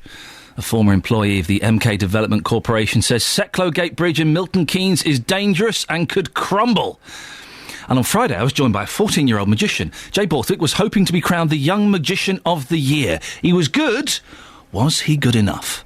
Find out in the next half an hour. 08459 455 555. And we are celebrating the magic of the bagpipe today. Can we find, before 9 o'clock, I want at least one, hey, a whole group of them will be awesome, but at least one piper before 9. We're in Luton. If you can turn up at our front door with a bagpipe in tow, you can come in the studio and play us a tune. If it's too far away for you, or it's too cold, and let's be honest, it's flipping freezing this morning, you can give us a phone call, 08459 455 555. There's the debate brewing about whether bagpipes are the devil's work or not. I think they're fantastic. Wonderful. 08459 455 555. Shall we have a quick look at the front pages of the newspapers? Yes, let's do that, shall we? The Daily Telegraph. Counsellors for hire to give planning advice. Councillors across the country are offering themselves for hire to property developers who are hoping to take advantage of relaxed planning laws, which come into effect within weeks. And then there's an unrelated story. There's a picture of Vicky Price, who's on the front pages of all the newspapers. She's been to a shop to buy some bin bags. I know. Imagine that. Having your life under scrutiny to such detail. We know she looked at hair dye and she went and bought some bin bags. And Cameron told he must rid party of posh, white, male image. David Cameron is running out of time to rid the Conservatives of their posh, male and white image, a Conservative MP has warned. We've lost The Guardian somewhere, and if anyone has access to that, then give us a call and let us know what the front page of The Guardian is. 08459 455 555. What does it say on the front page of The Guardian? The Independent. Super Nanny is back and now she's targeting fathers. Monday interview, page 24, page 25. Or maybe we'll have a little look at that a little bit later on. Resistance to antibiotics risks health catastrophe. Chief Medical Officer warns of threat that ranks with terrorism and climate change. Wow. And there's a picture of a man whose dog won at the Crufts. I don't get the point of Crufts. It's these poncy little dogs mincing around with bows and with their hair all done. It looks ridiculous, doesn't it? It looks awful. At the Times, Cameron faces new split over austerity. Liam Fox calls for cuts to NHS, schools and aid. And Jamie feels the heat over salt in his meatballs. And there's Vicky Price with her bin bags. We will do the Mail and the Express a little bit later on. But the main topic of today has been bagpipes. I love them. Most of my team hate them. Well, our reporter, Justin Dealey, has been out and about finding out what you think. Justin, is there much love for the bin bag out there? Oh, come on, Ian. People love bin bag? I'm talking the bagpipe. Sorry, I've got Vicky Price on the mind. Yes, I'm sure people like the bin bag, but they also love the bagpipe as well. Thank you. They really do. Yes, I've been out in Luton this morning, absolutely freezing cold. Been finding out whether people love them or whether they hate them, and this is what people had to say. Well, here's somebody who's got a big opinion on bagpipes. Do you love them or do you hate them? I think they're a very interesting musical instrument, and in the right setting, I think they're quite acceptable. But in the wrong setting, they drive you up the wall then? Drive you mad, yep. OK, sir, the sound of bagpipes. Do you love it or do you hate it? I love it. Tell us why. Because it's unique. Yeah? Yeah, and it's tradition. Yeah, that's why. I just love the sounds of it. Well, Lee, you are a fan of the bagpipe. Can you tell us why? National identity for Scotland. Yeah. Good. But you're not Scottish, though? No. But you still like them? Yes. Now, you're wearing shorts. More importantly, why on earth are you wearing shorts? It's freezing today. Good fitness, run to the station, save some money the other end, running to work. You're not cold? No, not at all. Bless you. Have a good day. Have a good day, and if you do get cold, well, put some trousers on. Thank you very much. See you later. Now, Steve, let's be brutally honest about this. You absolutely hate bagpipes. Can you tell us why they upset you so much? It's not that they upset me. They don't upset me. I just don't like the sound of them. And the sound, please. I don't like the sound of them, and so that's it. If you go to a wedding then, and somebody is playing the bagpipes, does that instantly put you in a bad mood for the day? Does it spoil the occasion? No. I mean, what they want is up to them. Yeah. But the thing is, it's like anything else. You don't have to listen to it, do you? You just walk away for 5 minutes. Get it? You walk away or block them out. It's as simple as that. Well, madam, when it comes to bagpipes, personally, do you love them or do you hate them? I like them, but only if they're played very well. If they're played badly, you don't want to know. I don't want to know. It's a powerful... Listen to that. Turn that up, Justin. Let's get it. Come on, let's listen to this. Wonderful. Oh, there you go. I don't suppose you found any pipers out and about, have you? No, I'm looking for one in Milton Keynes. His name is Stephen Guthrie. Stephen, if you are listening to this programme right now, we know you live in Milton Keynes. We are looking for you, OK? We want you to play live on the radio, because the headline this morning, Ian, is quite concerning. Yes. Why bagpipes may be dangerous for your health. So we may, with headlines like that, of course, and with now warnings about bagpipes, see the end of them. That is something that I don't want. And I have to stress, that they're not dangerous to your health because people hate them and they will grab them and shove them up your backside. There is actually a serious fungal problem with bagpipes at the moment. So we are hearing that hopefully this story will come and go very, very quickly, and we will continue to hear the lovely bagpipes at weddings and all sorts of occasions up and down the land. And JD, just how cold is it this morning? It's absolutely freezing. We spoke to that man earlier in shorts, and he said, well, you know, it saves me money. I can run to the station and then run to work. It was -3 when I got into the car this morning. It was colder yesterday. Yeah. We can only hope that now being March, of course, it does start to warm up, because this morning it is absolutely bitter. I've got a very tight shirt on this morning. I've got my scarf with me, but if you are going out today, for goodness sake, wrap up warm. It is bitter. Justin, thank you very much indeed. Well, another man who loves the bagpipes is Donald Reid, who is Pipe Major of Bedford Pipe Band. Good morning, Donald. Good morning to you. It's an unusual instrument to play. It is kind of a minority thing. What got you into the bagpipes? It's a bit of a family tradition with me. My father was a piper and his father before him, so it's all been passed down through the family. And what makes it so special? I guess it's a very unique sound. It's a very unusual instrument to a certain extent, and there's nothing else quite like it. Is it easy to play? Because it looks easy. You're just squeezing a bag and pressing a few keys. It's not, really. It's a technique. You learn on an instrument called the practice chanter before you transfer to the pipes. But you've actually got 4 separate reeds to keep going, so there's quite a physical effort involved. I'd say nothing of coordination of blowing and keeping the pressure up. Yes, yes.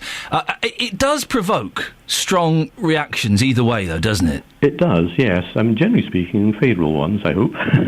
But then listen, I love it. I've got Scottish heritage. I think it is a majestic, wonderful sound. But we've had some people this morning who absolutely loathe it. There are 1 or 2 misguided individuals, I would say, yes. Even a few Scots don't like it as well. I've come across 1 or 2 of those. The Bedford Pipe Band, tell me about that, Donald. Well, the current Bedford Pipe Band I formed in 1993, and we have about, at the moment, 20 playing members.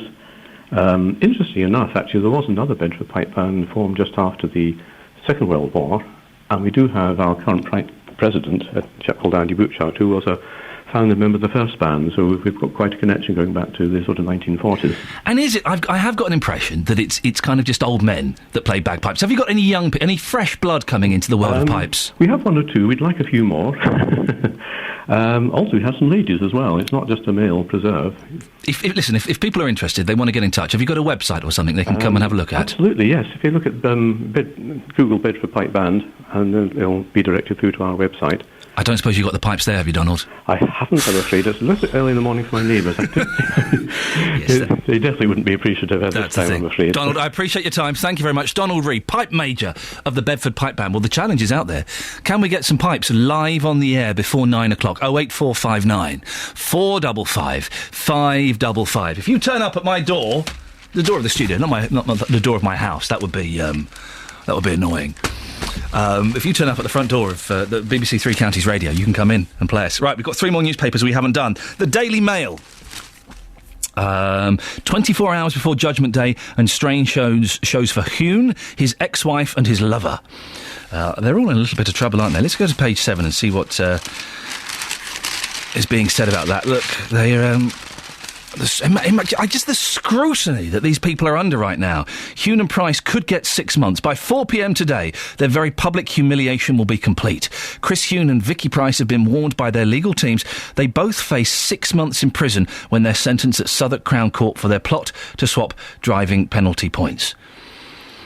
Official guidelines suggest they could receive up to 14 months for perverting the course of justice, which carries a maximum penalty of life. And also the front page, Welfare Minister rages at bishops. There's nothing moral about trapping people on benefits, says IDS. Iain Duncan Smith was embroiled in a battle with the new Archbishop of Canterbury last night. The Work and Pensions Secretary told church leaders there was nothing moral about their opposition to flagship welfare reforms. He reacted with fury after the Most Reverend Justin Welby led an uprising against the government's plan to limit benefit increases to 1% a year for the next 3 years. The Express guarantee For every pension, ministers vow to protect your retirement pot. Millions of workers can look forward to a guaranteed pension under radical government plans to persuade people to save for their old age. Private retirement savings will be ring-fenced using a new insurance scheme, the Daily Express can reveal. And there's a picture of the snow. The snow's coming back.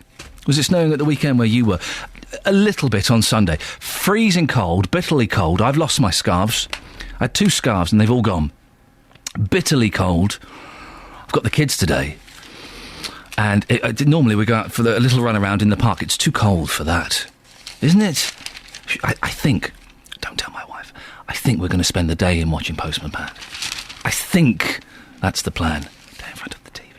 The Sun, Pixie, hot. I think she's a pop star, and according to The Sun, she's looking hot. By looking hot, they mean she's not wearing many clothes. I would say she looks a little bit pale and haggard. Gaza is out of rehab, and he's thanking Alex Ferguson for saving his life. 08459 455 555. Let's get the travel news now. Here's Sophie Tyler. Beds, Hearts and Bucks travel. BBC Three Counties Radio. Queuing at the moment, anti-clockwise on the M25. A couple of accidents to keep you updated with. First of all, you've got 2 lanes closed with queuing traffic following an accident involving a lorry, a van and a car around junction 28 at the Brook Street roundabout and 27 at the M11. It's going to take you around an hour to get through that stretch. And also still queuing following the other accident at junction 21 at St Albans. Congestion back to the Bell roundabout at 22. All lanes have been reopened, but it is still looking very slow. And also half an hour's worth of delays between 17 at Maple Cross and 15 at the M4. Southbound on the M1, slow again around 11 at Dunstable, and also heading south on the A10, queuing around at Bullsmore Lane and Southbury Road. Everything else not looking too bad. Trains are moving nicely. Sophie Tyler, BBC Three Counties Radio. Thank you, Sophie, and thank you to @Paul Scoins, our political reporter, who has tweeted me the front page of The Guardian. We will be looking at that a little bit later. In the meantime, it's 7:45. It's Monday, the 11th of March. These are your headlines this morning on BBC Three Counties Radio. After being in prison for 18 years for a murder he says he didn't commit, a Bedfordshire man is now going to the Court of Appeal. A Hertfordshire priest says he doesn't mind if parents turn to religion just to get their children into the best schools. In sport, Chelsea and Man U face a replay to decide who'll meet Man City. I'm abbreviating the teams because I know what I'm talking about. In the FA Cup semi-finals. And on Friday, I was joined by a 14-year-old local magician, Jay Borthwick. He was going to be competing in the Young Magician of the Year competition. He was excellent. If you want to see the tricks he did, go to facebook.com/BBC3CR. Was he good enough to be crowned Young Magician of the Year? We'll find out before 8 o'clock. But before that, is the weather with Georgina Burnett. Beds, Hearts and Bucks weather. BBC Three Counties Radio. Good morning. Yes, we have a very, very cold day ahead of us today. There will be some sunny intervals, but scattered snow showers could be occasionally heavy. Probably not settling, though, until we get to tonight. So we've got a very cold northeasterly wind, really taking the edge off those temperatures, which are really struggling to make it to freezing today. And there's a yellow warning in place if you are travelling eastwards at all to counties to the east of us. Now, tonight we have large amounts of cloud, scattered mainly light snow showers, although it could settle if you get underneath one of the bands of snow. There'll also be a widespread frost, and those strong winds stay with us as well. Temperatures dipping down to -3 degrees.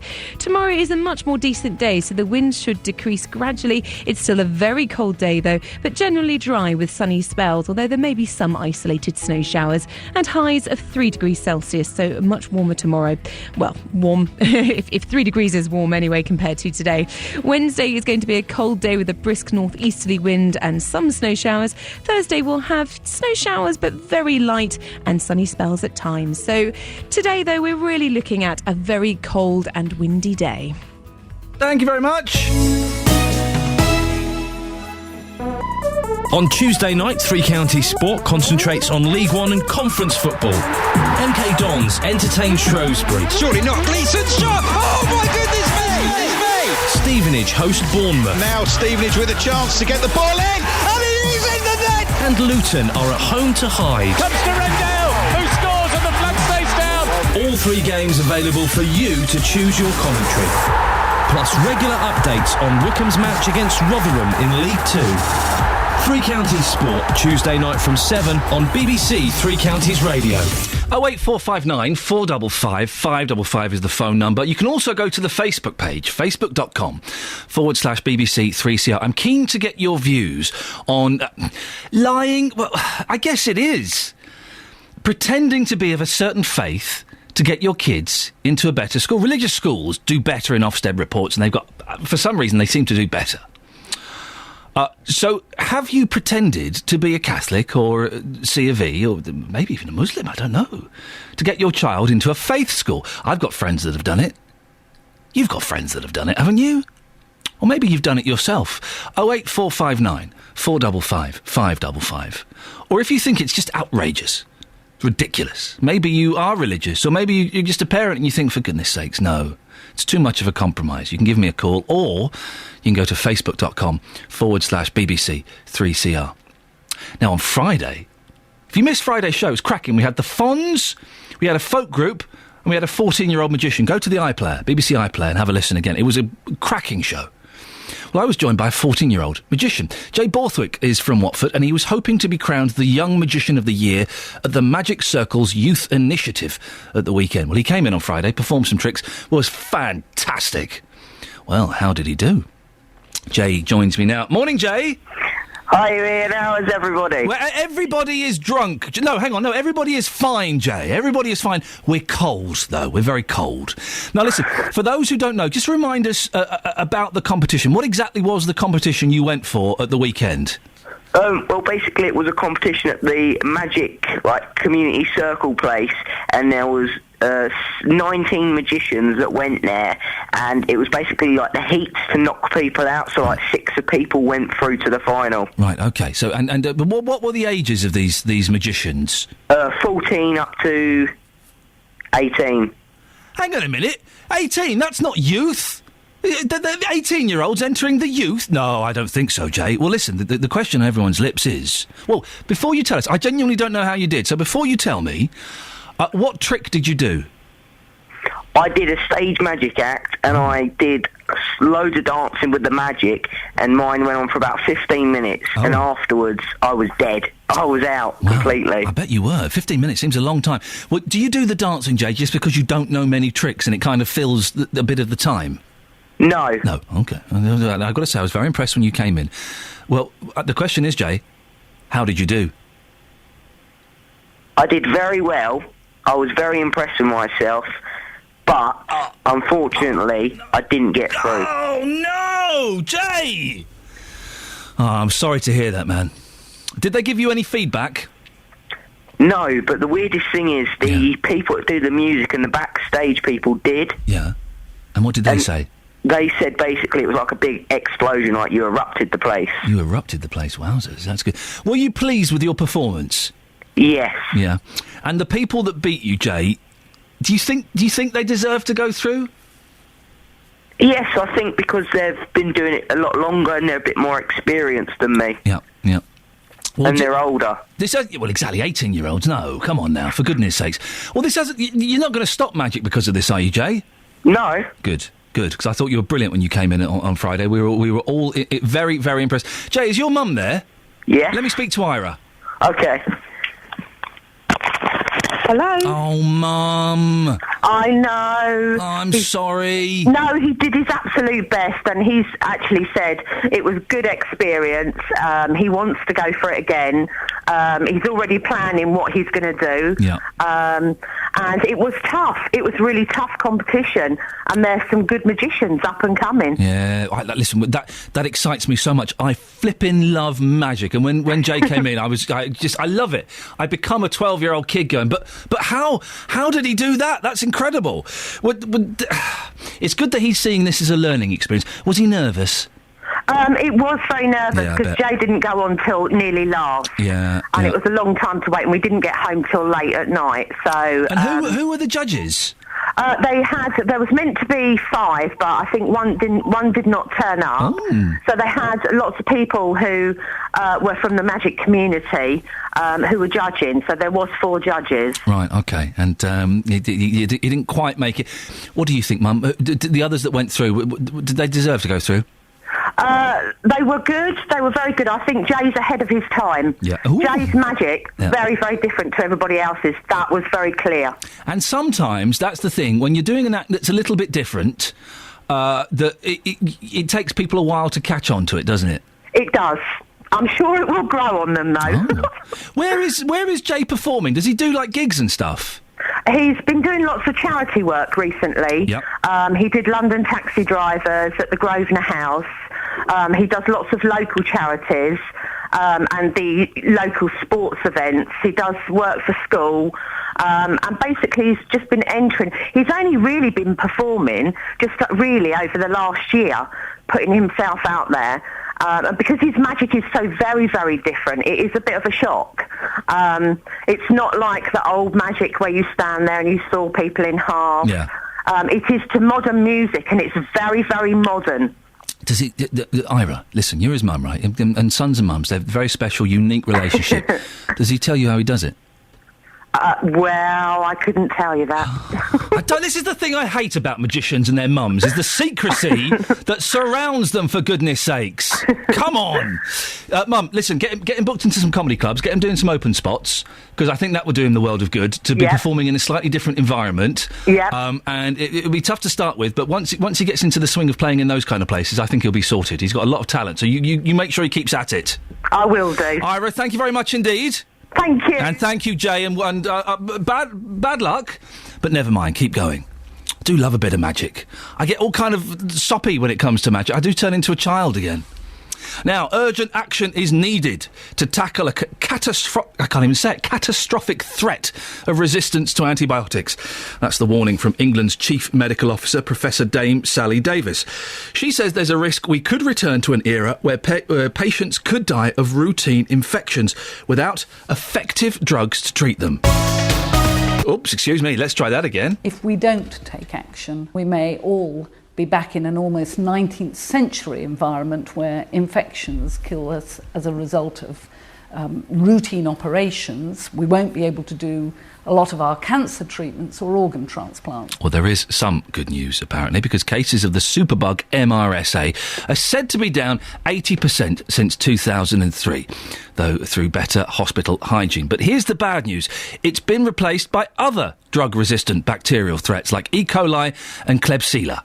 The Chief Medical Officer says the pharmaceutical industry needs more incentives to create new antibiotics. We haven't, as a society, globally, incentivised making antibiotics. It's quite simple. If they make something to treat high blood pressure or diabetes, and it works, we will use it in our patients every day. Whereas antibiotics are only used for a week or two when they're needed, and then they have a limited lifespan because of resistance developing anyway. It's a quarter of a century since the last entirely new class of antibiotic drugs was introduced. But new pathogens are emerging every year, and now our hospitals are seeing more and more cases of patients with bacterial infections resistant to antibiotics. Dr. Ibrahim Hassan is a consultant microbiologist at Wythenshawe Hospital in Manchester. He says there are fewer treatment options. All you can hope sometimes is actually think of, a bit of holy water, because you don't have too much really to offer in terms of treatment, and we're beginning to see that in some hospitals in the country, patients coming in with this infection with no antibiotic that can be used to treat them.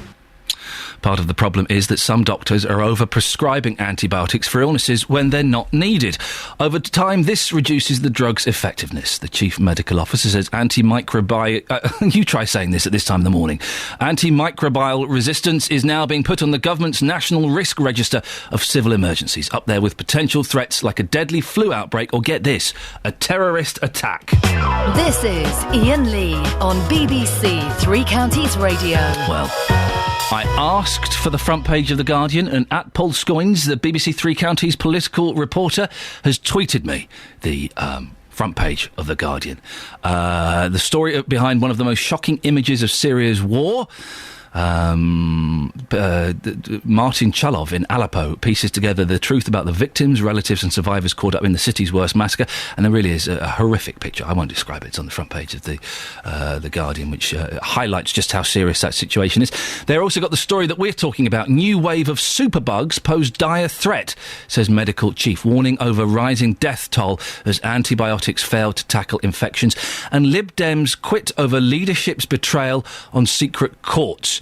The Liberal Democrats' reputation as custodians of British liberty received a mauling yesterday when two of their most prominent campaigners against secret courts resigned from the party, and the leadership was told by its conference for the second time in 6 months to seek urgent changes to the government's Justice and Secrecy Bill. Well, there we go. We're up to date with the front pages. Let's get the travel news now. Here's Sophie Tyler. Beds, Hearts and Bucks travel. BBC Three Counties Radio. Still looking much the same at the moment. Anti-clockwise on the M25. 2 lanes are closed with queuing traffic following an accident. A van, a lorry and a car involved between 28 at the Brook Street roundabout and 27 at the M11. Going to take you around an hour to get through that stretch. And also again anti-clockwise, queuing following another accident around junction 21A at St Albans. Congestion is back to 22 at the Bell roundabout and London Coney. All lanes have been reopened, but it is still going to take you half an hour to get through that stretch. Everything else not looking too bad. A few usual delays on the A1 and the A10 through Cheshunt, but nothing that's going to hold you up for too long, and trains are looking good. Sophie Tyler, BBC Three Counties Radio. Thank you, Sophie. Coming up between now and 9 o'clock, how far would you go to get your kid into the best school? Would you lie about your religious faith? Would you have them baptised? We'll discuss that and more after the news and sport with Serena Farrow. Getting beds, hearts and bucks talking. This is BBC Three Counties Radio.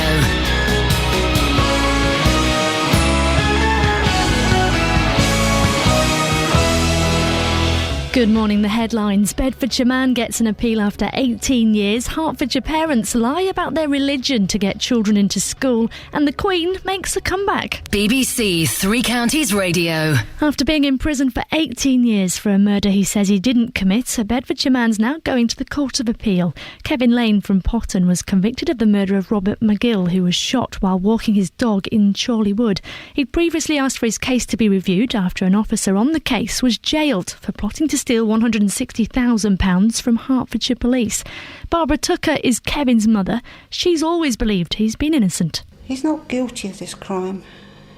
I said to him, he said, Mum, I didn't do this. And if he told me he didn't do it because he's never told me any different about anything. And we'll be hearing from Barbara coming up straight after this bulletin. Elsewhere, some parents in Hertfordshire say it's not fair that children who aren't brought up religious are being allowed into faith schools. Father Michael Lambert from St Andrews in Hitchin says it's acceptable if parents pretend to be religious just to get their children into the best schools. He says he doesn't judge people and wouldn't like to think, though, that they were lying. The important thing is to be welcoming and to allow people to at least make an application and to walk with them and see what we can do to help them discern the real reasons. Turning to Milton Keynes, and market traders there are angry about the suggestion that the Secklow Gate Bridge may crumble if their fixtures and fittings are drilled into it. Former employee of the MK Development Corporation, Bernard Nichols, says a lack of space between the top of the stalls and the bridge may also be dangerous. My main concern is the fact that because they have erected the stalls in such a manner, the bridge decks themselves cannot move in the manner in which they were designed by the design engineers, who quite clearly has made the point to me that these openings between the decks must be kept clear at all times by the market staff, and they're now actually filling these holes. Now, the Chief Medical Officer for England says the danger posed by growing resistance to antibiotics should be ranked alongside terrorism on a list of threats to the nation.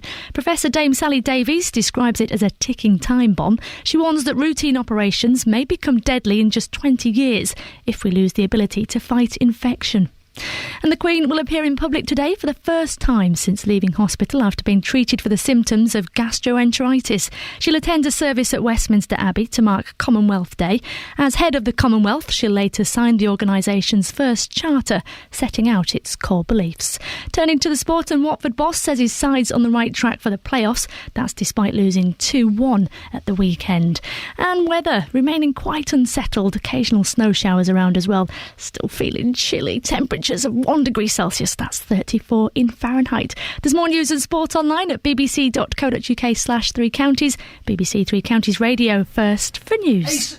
Serena, you're right. Is someone touching you? What's going on? You went all. You made a funny noise then. Because it's freezing, isn't it? Oh, I see. Sorry. Okay, you got to get with it. I'm getting with it. You can't go. Oh, it's going to be chilly, like as if it's going to be, Bahamas 20 degrees. Oh, can it's you? really cold out there. There you go. That's piss. Thank you, Serena. Well, there we go. It is flipping cold out there, pardon my French. Freezing. I can't find my scarf, and I'm not really wearing a winter coat. I've decided my winter coat, I don't like it. And it's in the boot of my car, and I never want to wear it again. I hate it. But I haven't got anything to replace it with. That's stupid. And I don't really want to buy a coat now, or gloves, because it's March. We won't get that much wear out of them. Anyway, I'm going off on a tangent, and we've got far too much to cram into this next hour of the show. Oh no, it turns out we haven't. Coming up between now and JVS at 9 o'clock, we'll hear from the mum of a man who's been in prison for over 18 years for a crime he says he didn't commit. Kevin Lane from Bedfordshire will now get his appeal heard at the Court of Appeal. Would you lie about your religion to get your children into a better school? Well, a lot of people in the 3 counties are doing it. If you are, I'd love to hear from you. And bagpipes. They're in the papers today. They're dangerous for you. Fungal infections. Bit of yoghurt on it, that should do it. 08459 455 555 is the telephone number. You can text me, 81333, start your text 3CR, or you can go to the Facebook page. Lots of you have done.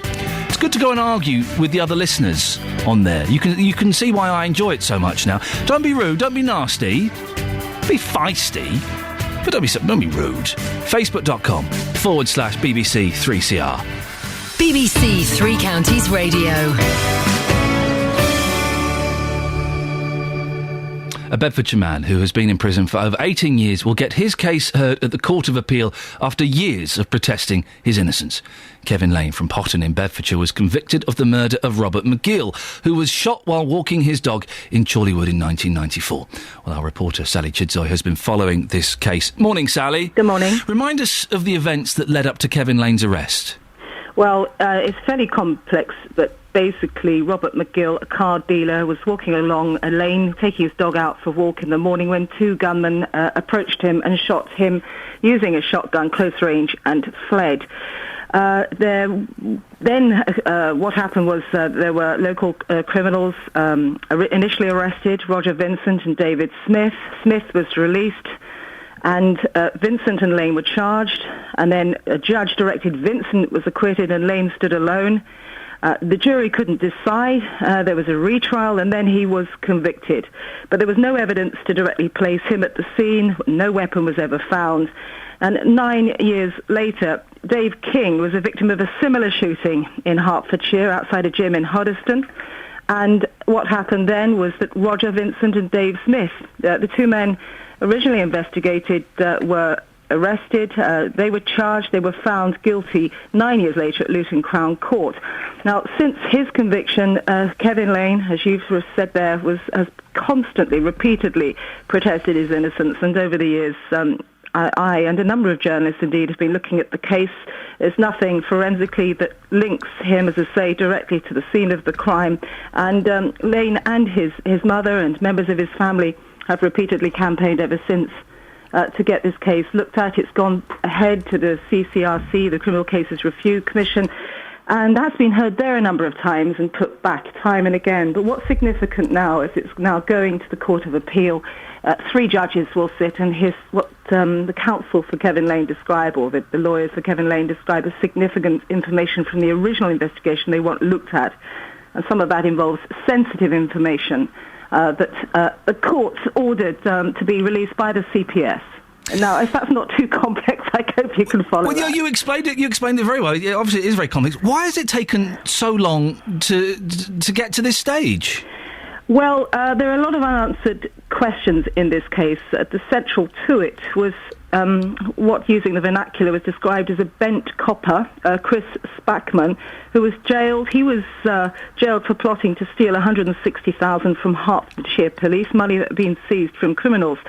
Now, he handled the disclosure material in Lane's case, and he had contact with other suspects and informants at that time. Now, Kevin Lane, his family, his lawyers say there are a whole series of question marks surrounding him, and that was one of the key areas that they asked for the case to be reviewed.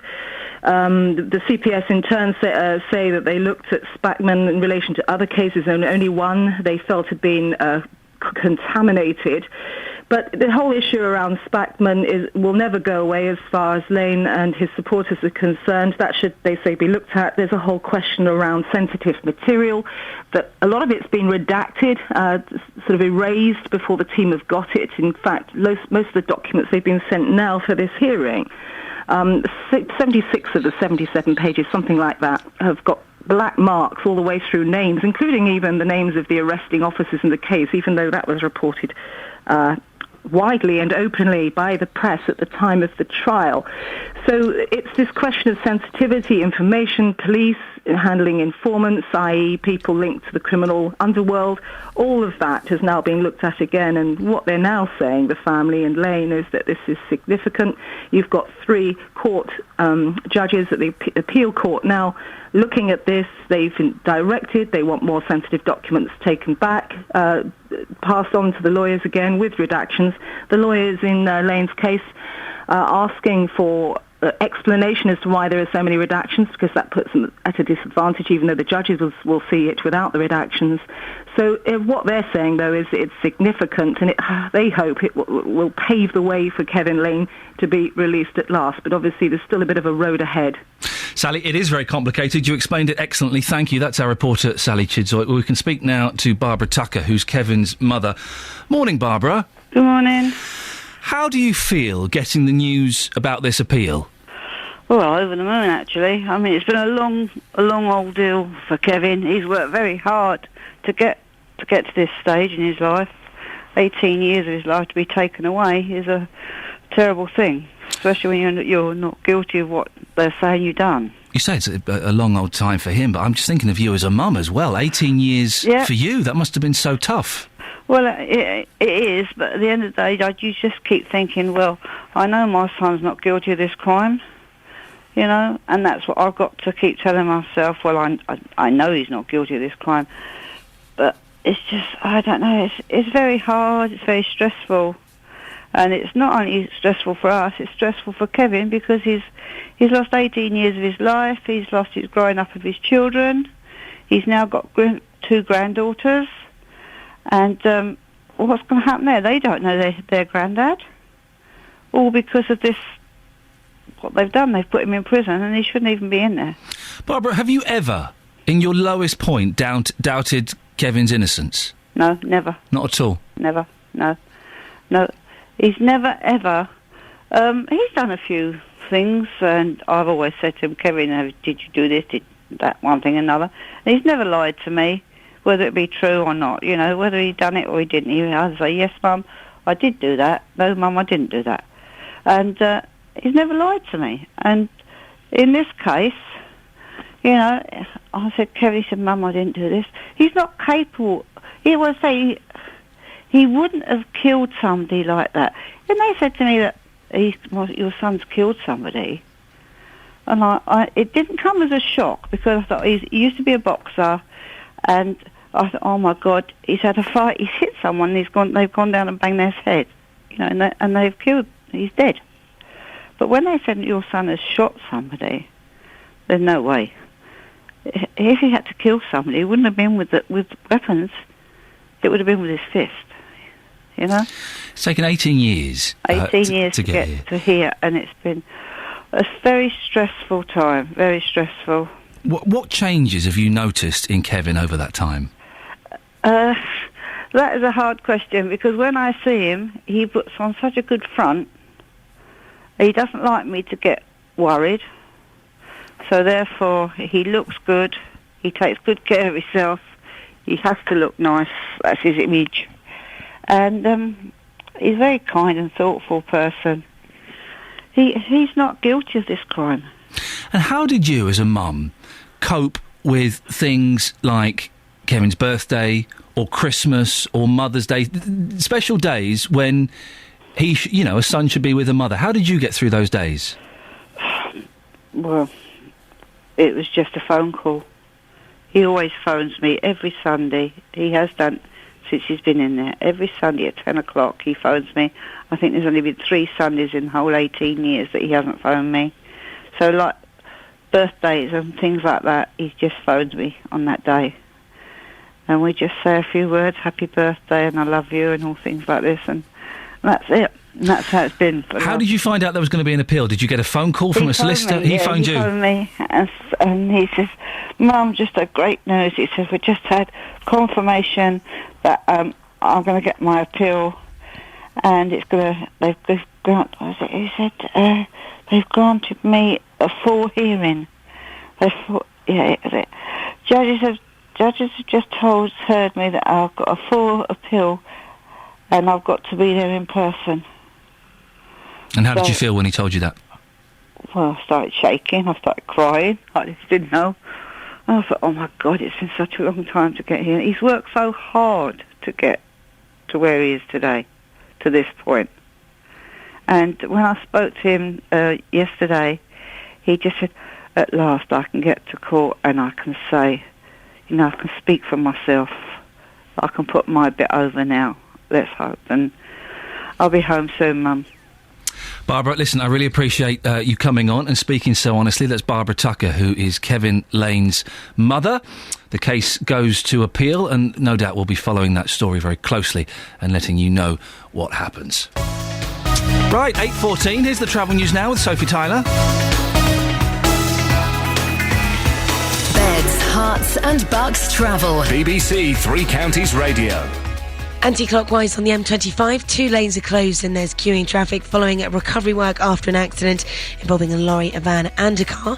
Now it's between junction 28 at the Brook Street roundabout and 27 at the M11, but congestion is back to 30 at Lakeside. It's going to take you over an hour to get through that stretch.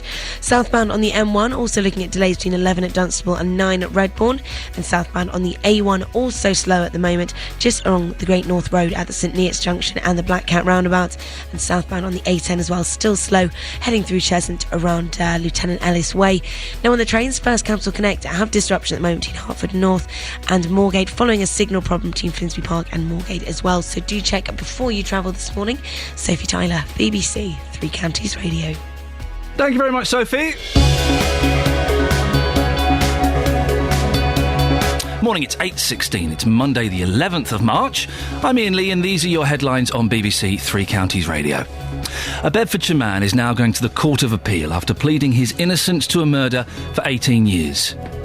The Chief Medical Officer says the danger posed by growing resistance to antibiotics should be ranked alongside terrorism. In sport, Liverpool are up to 6th in the Premier League after a 3-2 win over Tottenham. The weather today for Beds, Hearts and Bucks, remaining unsettled with occasional snow showers this morning. Yippee, I love snow! Jonathan, do you like snow? No. Oh dear, Grumpy Boots is in. Some bright and sunny spells, but it will still feel very chilly. Maximum temperature is 1 degree. Coming up, would you lie about your religion to get your kids into a better school? A lot of people in the Three Counties are doing it. We'll hear more before 9. BBC Three Counties Radio.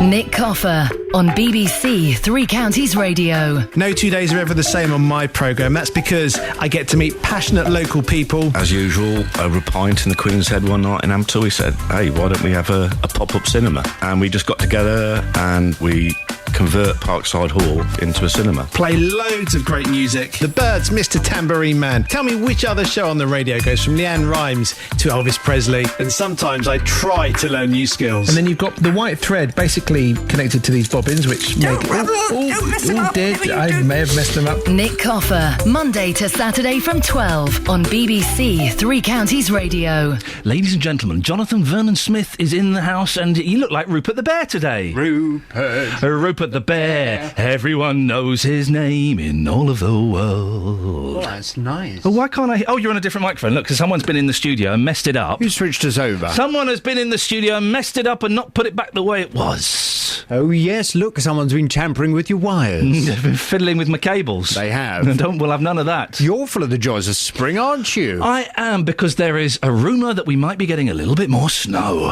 Oh, come on. You are, I'm afraid, Ian, you are the only person that is still excited about snow. Incorrect data. Everyone else has had it with the snow. Syntax error. Everyone else is dusting off their bikini. Bad programme, you're wrong. The more snow we get, the better. I love it. I've got my sledge, I'm ready to go. No. Are we really going to get any more? Yes. Well, it was snowing a little bit yesterday, just like a little bit, a tease. But yes, we're going to get more snow this week. Fantastic, I can't wait. I was wondering, because if it does snow, I get put up in a hotel round here, and the licence payer pays for it, and it's probably not the best thing. If it does snow, it's true. They should know where their money's going. If it does snow, can I keep at yours? You want to stay at mine? I'd love to. Would you? I was looking at your flat on Facebook. It looks like you have so much fun. So much fun. So can I come around and hang out with you? I'll bring the Xbox. I'll bring some karate DVDs. I don't have any computer games in my flat. Well, I'll bring some. No, I'd rather you didn't. We could play Call of Duty, Halo. Yeah. If you came to my flat, I'd expect you to live my life. What, everything? I don't eat meat. I don't eat meat, so I would have to bow out of that. I couldn't do that. Oh, well, you'd have to eat meat. You'd have to drink gallons of Pinot Grigio. That's the kind of life I lead. We could compromise. Right. I could maybe have a nibble on your sausage, and you could get your hands on my controller. You realise I've got an image of... Do you remember when Morecambe and Wise would be in bed together? That's what I've got an image of. I've got a wee willy winky. You've got a what? A wee willy winky. You're definitely not coming round the hat. I love wearing my wee willy winky hat and a night dress. Wee willy winky running through the... Town. Upstairs and downstairs in his dressing gown. Nightgown. Oh. I don't remember the rest. Anyway, listen, we could talk all morning. Couldn't and I almost wish you would, because we're very content-light this morning, but it's their licence fee, they should know where it's going. But you've got something to talk about on your show this morning. What are you discussing? Well, you've been talking about faith schools, which is very interesting. I didn't go to a faith school, did you? No. And it's interesting that you've been talking about the fact that all these parents are deciding to lie in order to get the children into a faith school, presumably because there is this idea that faith schools are better. Yep. From 9 this morning, I want to know, are faith schools better schools? Local authorities are receiving an increasing number of suspicious application forms from parents keen to get their children into the school of their choice, with many of them being faith schools. But are they really worth it? Are they worth all the hassle? Are faith schools better schools? I want to hear from you if you went to a faith school. I want to hear from you if you sent your children to a faith school. And I want to hear from you at 9 if you have got children at a faith school now. Are they really better schools? 08459 455 555. Perhaps you think religion has no place in school. With young, impressionable minds, children should be kept well away from it. Your views on the big phone-in. Excellent stuff, Jonathan. I look forward to that. Is it okay if I kip at yours tonight, just to get a feel of it? Yes, you can, actually. I washed the spare bedroom bedding at the weekend. It's all ironed. So we're not going to top and tail, then? It's going to be separate? No. OK, that's disappointing.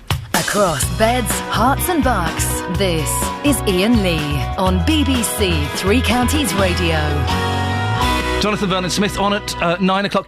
If you want to give him a call now, you can do 08459 455 555, or you could send him a cheeky email. And by cheeky, I don't mean obscene. That would be really inappropriate, although he might enjoy it. jvsshow@bbc.co.uk. Put your phone number, put a couple of little lines about what you want to say, and the team may get back to you. Now, as we were just saying there, more parents are turning to religion in the three counties to get their kids preferential treatment on school places. However, the Catholic Church and the Church of England say, well, they don't mind, so long as people come through the door on a Sunday morning. Well, earlier on, we spoke to Father Michael Lambert, the parish priest at Church of Our Lady Immaculate and St Andrew in Hitchin. Grace can work through these apparent problems and issues, and faith can grow through the child back to the parents, through the journey they make in the schools. The important thing is to be welcoming and to allow people to at least make an application and to walk with them and see what we can do to help them discern the real reason. Or mother of two from Olney, Alice Harold, isn't convinced. I myself went to a faith school when I was very young, and my parents, because it was the best school in the area, and then my parents brought me out of it because they didn't believe that I was, and they thought that there were things that I was coming home and saying that they didn't believe in, and they thought that was wrong. So I went to a different school in the end. Well, our reporter Sophie Solaria has been in Hertfordshire getting some opinions on the matter. I am a mum. I've got two. What focused your decision when you were getting them into school? It was the local state school, which was just a natural kind of thing to do, really. Would you ever have considered, as a parent, joining a religion so that you could send your child to a faith school? No, I'm not a religious person. No, it is hypocritical to do that, I think. I think if people start off on there, they're just trying to go to school to get their kids into it, it doesn't really set off a good thing for me. It's just a lie, isn't it? The school doesn't resonate with the child or the parent, so it's fake, basically, isn't it? Are you a parent? I am. You just called the idea fake, but you must have heard of this happening. Yeah, it does happen. It happens a lot. It's just not morally right, is it? I don't see what the problem is. Yeah, I don't see any problem in it whatsoever.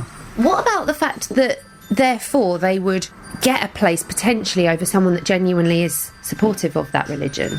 So you could have an atheist sitting at the back of a church solely there to get his child into a school over maybe somebody that lives a little bit further out that's a genuine Christian. But there's two ways to look at it. Is that when they go to this faith school, that they could then find some faith, and so the family could be converted. So you could look at it on both sides.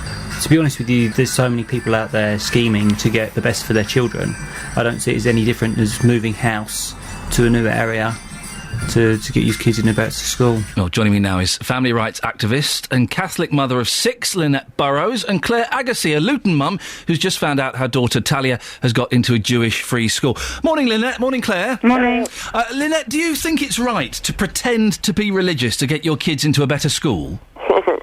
I don't think to pretend to be religious. Well, I don't know whether they have to pretend to be religious. They have to go to church and that sort of thing. I dare say there's a lot of people that are religious that at times feel they're pretending. Faith is like that.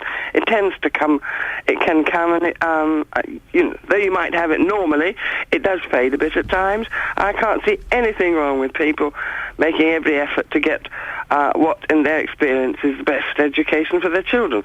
The shocking thing is that they need to do it, actually. That's what you should be concentrating on. Well, but there are, and we have concentrated that on many times, the lowering standards in schools. But there are people, aren't there, Lynette, who, and I've got friends who've done it, who go and get their kids baptised, who go to church, maybe once a month or so, just so that they stand a better chance of getting into a faith school. Yes.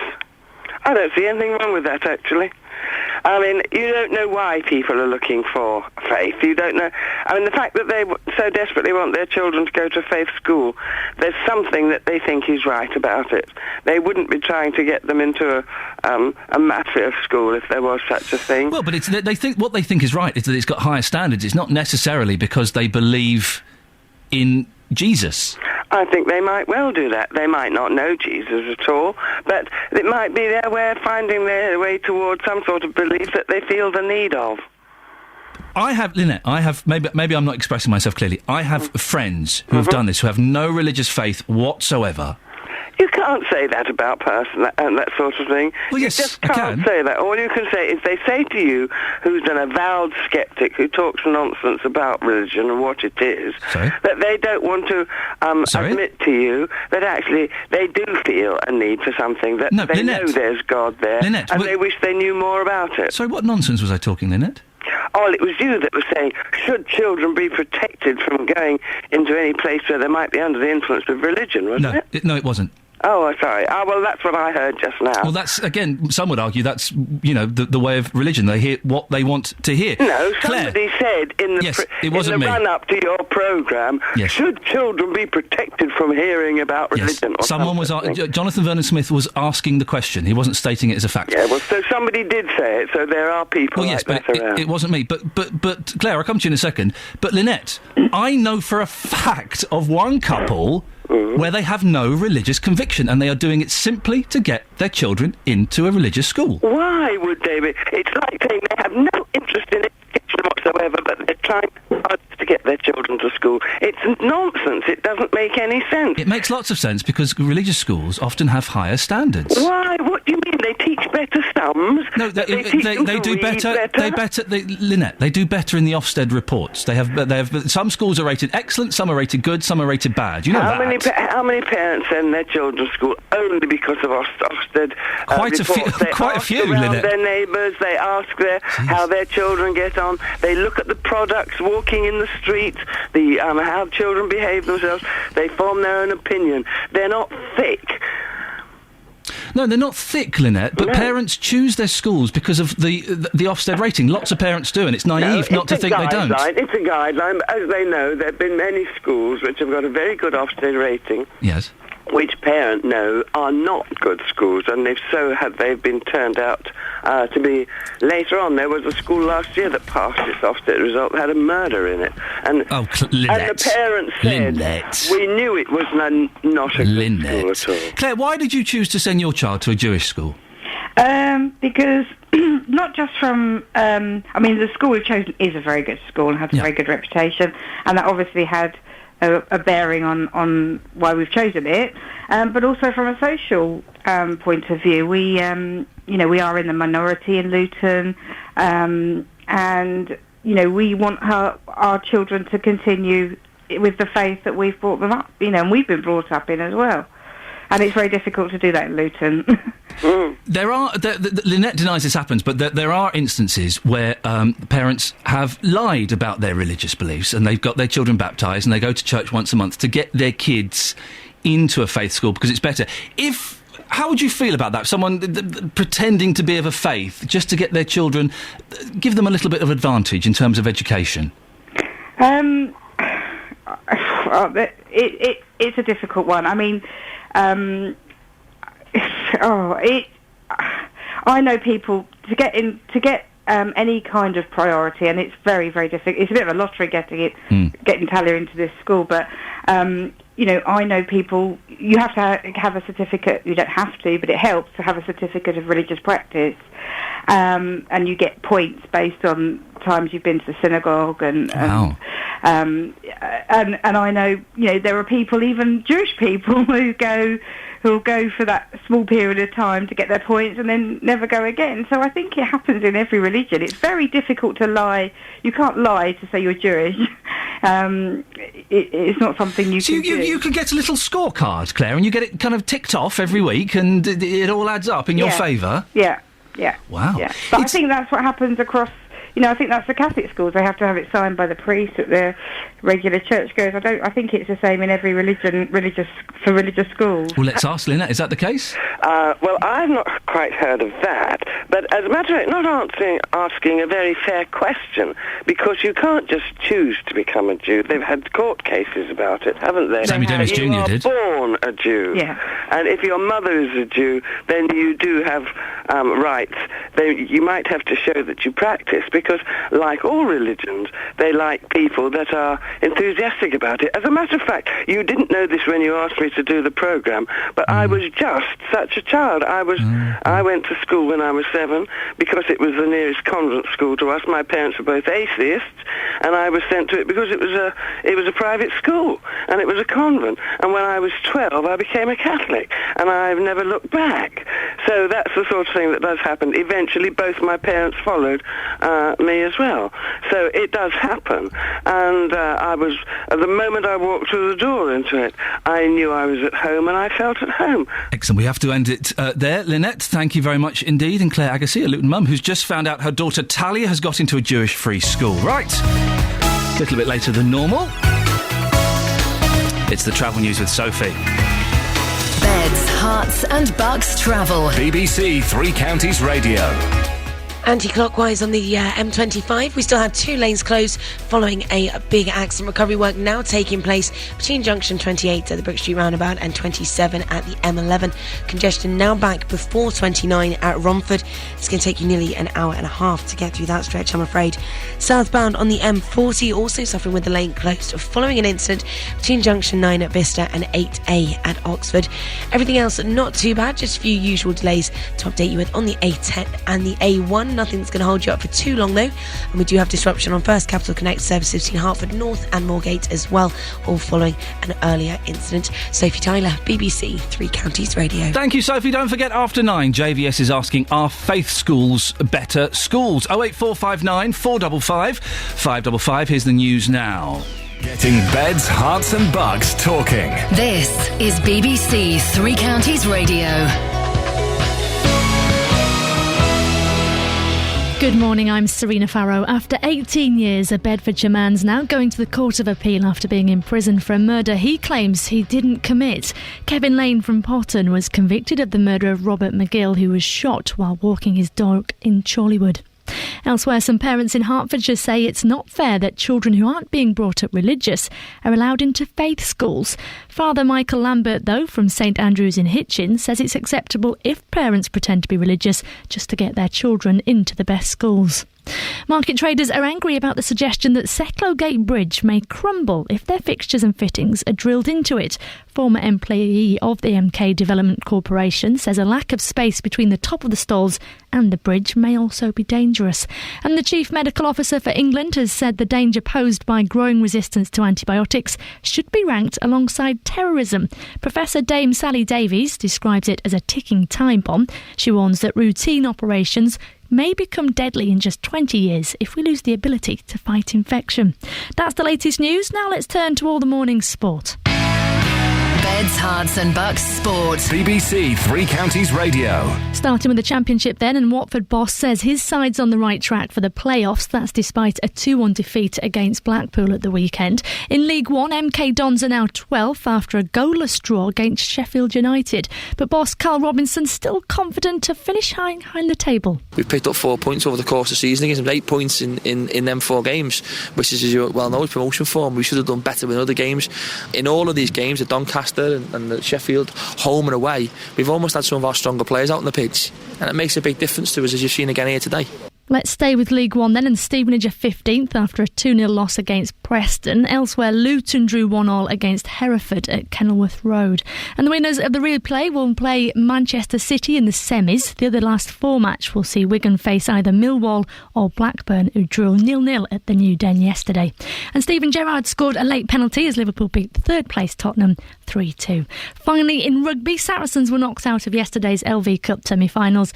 They actually lost 21 points to 15 against Sale Sharks. BBC Three Counties Radio. There'll be more news and sport at 9. Across Beds, Hearts and Bucks, this is Iain Lee on BBC Three Counties Radio. Morning! Oh, I like it when it's feisty. I do like it when it's feisty. If you want to give us a call about... lying is perhaps a strong word. Maybe just exaggerating your faith or pretending you have one when you don't, to get your kids into a faith school. 08459 455 555. One of our guests there, Lynette Burrows, seemed reluctant to accept that it happens. But it does happen. It does happen. I know it happens. I know several instances where it's happened.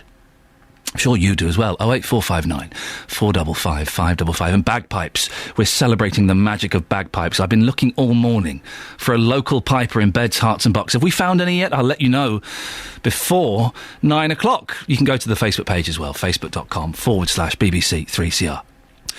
It's on the front page of all the newspapers this morning. The former Liberal Democrat MP Chris Huhne and his ex-wife Vicky Price will be sentenced today for perverting the course of justice. She was found guilty last week of taking his speeding points to help him avoid a possible driving ban. He pleaded guilty at the start of his trial last month. Well, our political reporter and speeding points correspondent Paul Scoynes has been watching this and can tell us more. Paul, the maximum sentence it's quite long, isn't it, in prison that they could be awarded? Yeah, that's right, Ian. Perverting the course of justice carries a maximum sentence of life imprisonment. Sorry? It's life. Really? Yes. Although, hold your horses, because the average sentence is around 10 months. OK. It's still quite a lot, isn't it, for telling a porcupine about speeding fines? That's right, and both Huhne and Vicky Price have been warned that they most likely do face a custodial sentence. I mean, they've been told that they're to be under no illusions about what punishment they face. And on top of that, they're likely to face hefty legal bills as well, because Chris Huhne tried to get his case dismissed and then at the last minute changed his plea to guilty. The CPS will be applying for costs as a result of that. So he stands not only to potentially receive a custodial sentence, but also a pretty hefty legal bill. Now, will Chris Hume benefit because he pleaded guilty at the last minute? Will that shorten his sentence?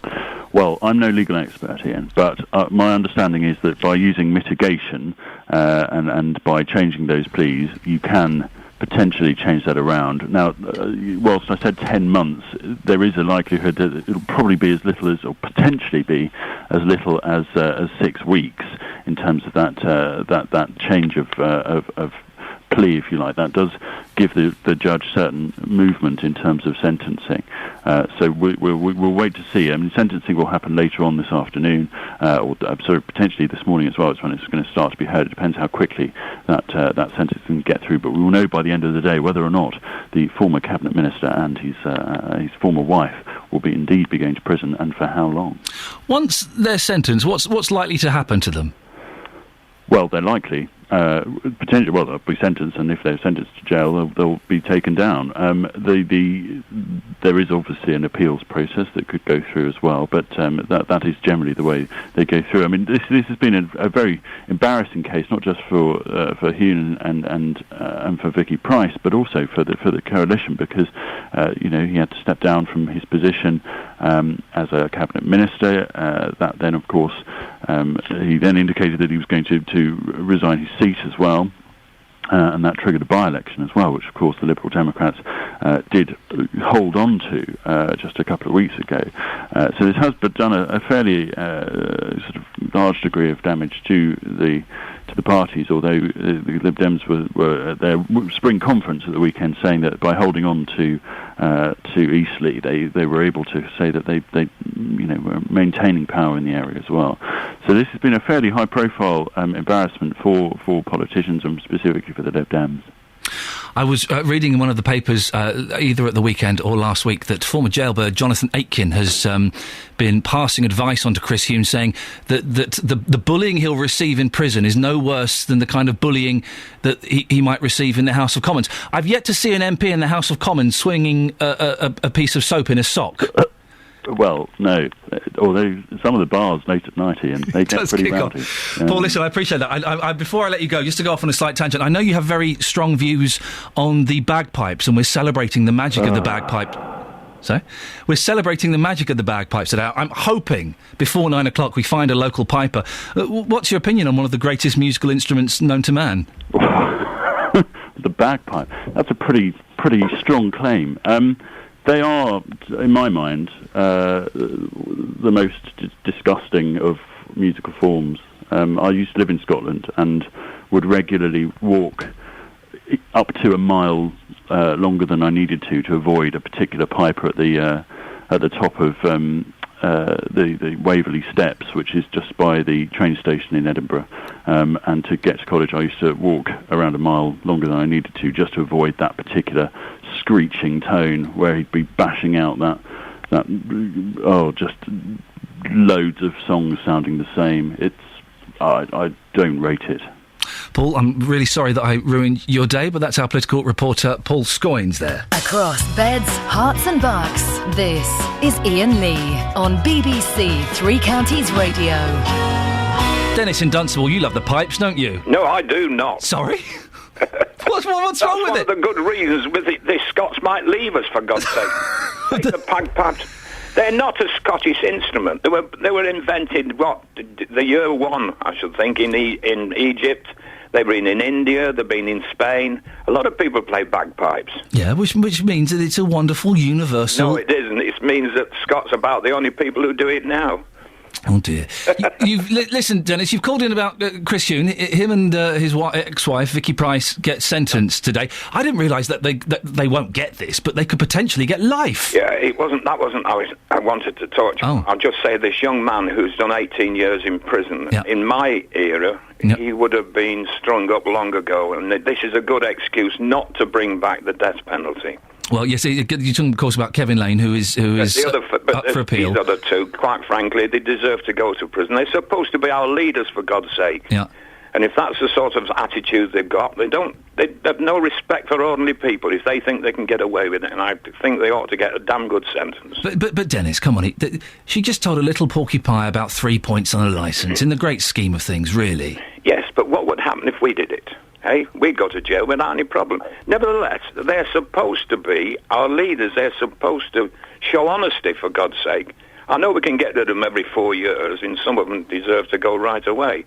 But nevertheless, if they broke the law which they pushed through, right, then they ought to suffer for it. I'm sorry, I've no sympathy whatsoever. Have you? I don't know if you've ever had points on a driving licence. Yes, but I've been stung.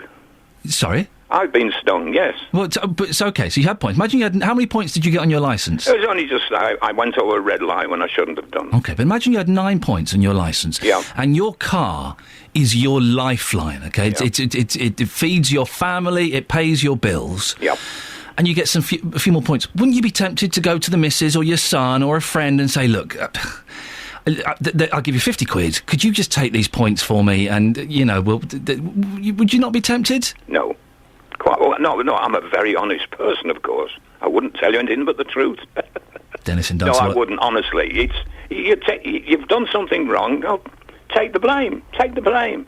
Dennis, thank you very much indeed. Dennis and Dunstable, maybe playing with me slightly there. The Humes will be sentenced later on today. Do you agree with Dennis? They should get a long sentence. They could get as little as 6 weeks.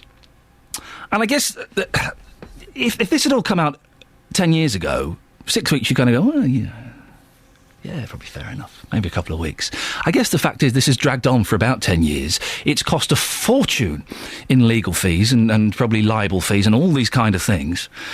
Do they deserve to get a stronger sentence than 6 weeks? 08459 455 555. Let's get the travel news now with Sophie Tyler. Herts and Bucks travel. BBC Three Counties Radio. Well, the main problems are still anti-clockwise on the M25 at the moment. One lane closed with queuing traffic. Very long delays as well following recovery work now taking place. It's following an accident just around junction 28 at the Brook Street roundabout and 27 at the M11 with congestion back before 29 at Romford now. Travel time is around an hour and a half, I'm afraid. Southbound on the M40, one lane also closed following an incident between junction 9 at Bicester and 8A at Oxford. Everything else not looking too bad at the moment. Few usual delays in place.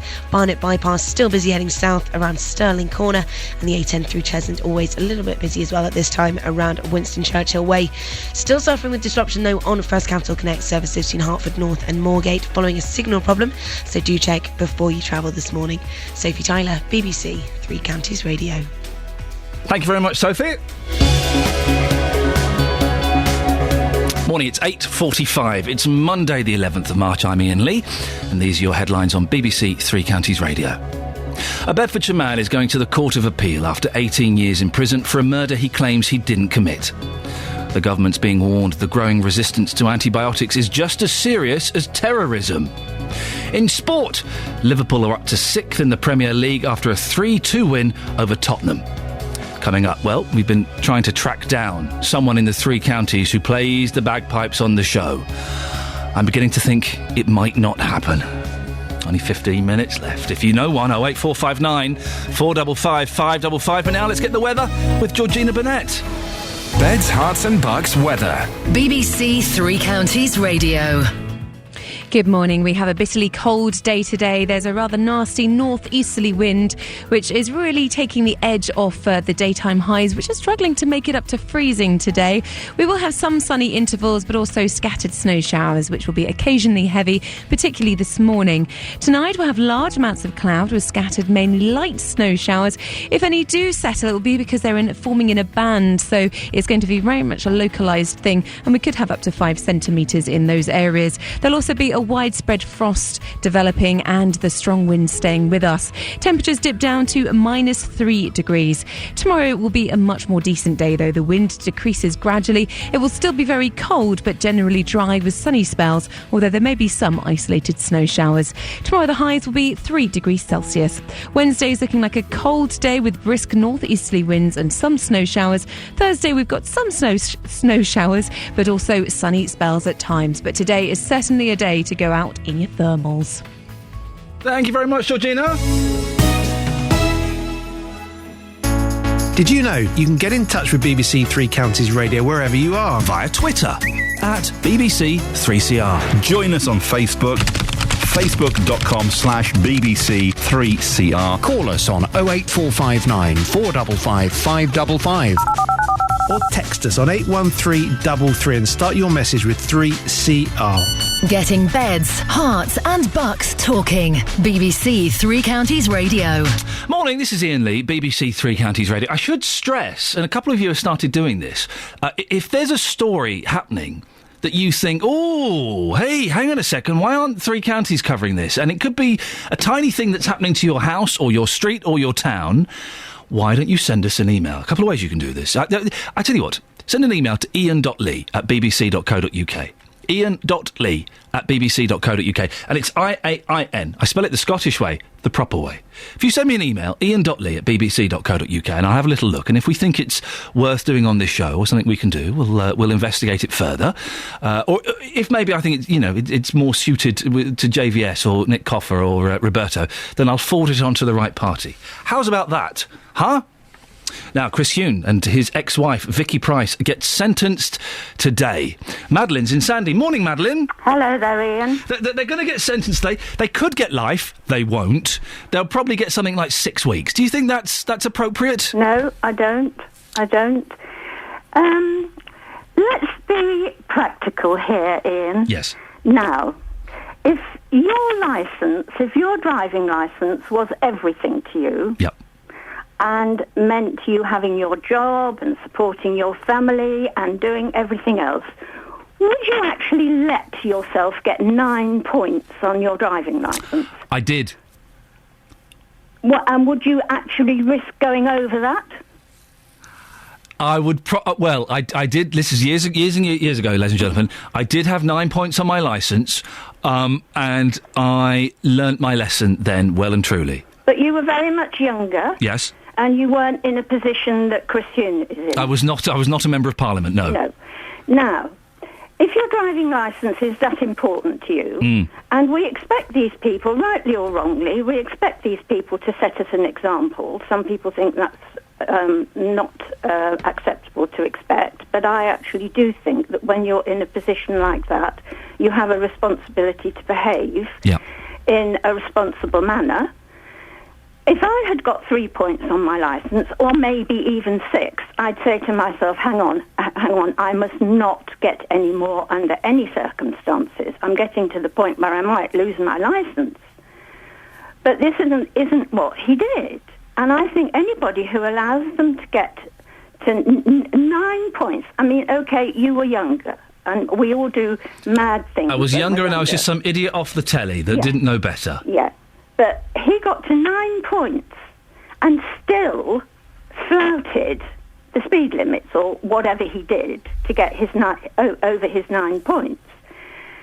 Now, is it because they think that because they're in the position that they're in, they can actually get away with it? They can actually find a way around it? I don't know.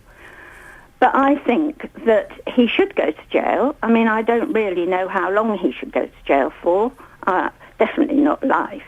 But, I mean, I think he should go to jail. Madeline, do you think that his ex-wife, Vicky Price, should go to jail as well? All she did was just offer to, take the points for him. Yeah, well... Yeah, I do actually, because she's complicit in the whole thing, isn't she, really? And, I mean, I didn't actually follow the case, but it would seem from what I've read that it was a bit of sort of a revenge thing. Yes.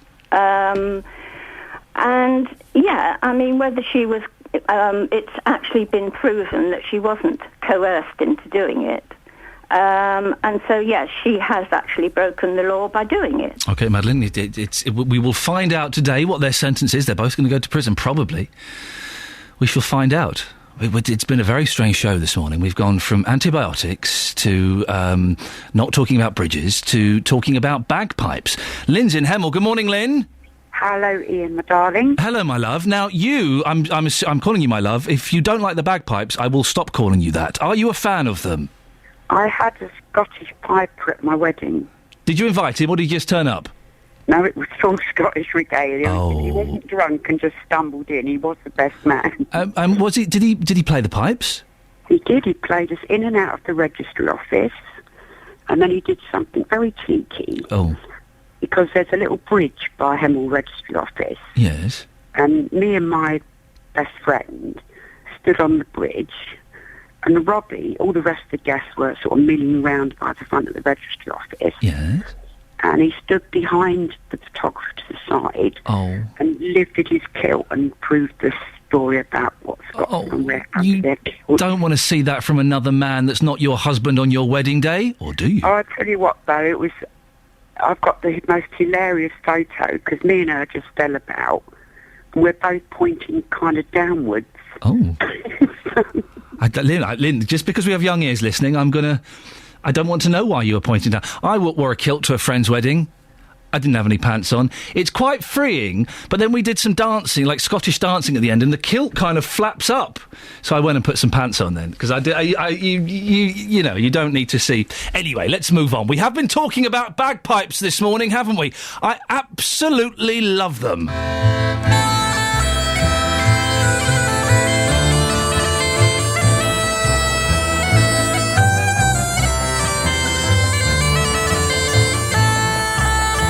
Well, it's not quite traditional Scottish music, but listen to that. That sounds more like an Egyptian pipe. They all come from the same place. So there we go, but we've sent our tight shirt correspondent Justin Dealey out and about this morning. Justin? Oh, Ian, good morning. We're having a bag off here, aren't we? Hey! The sound of bag.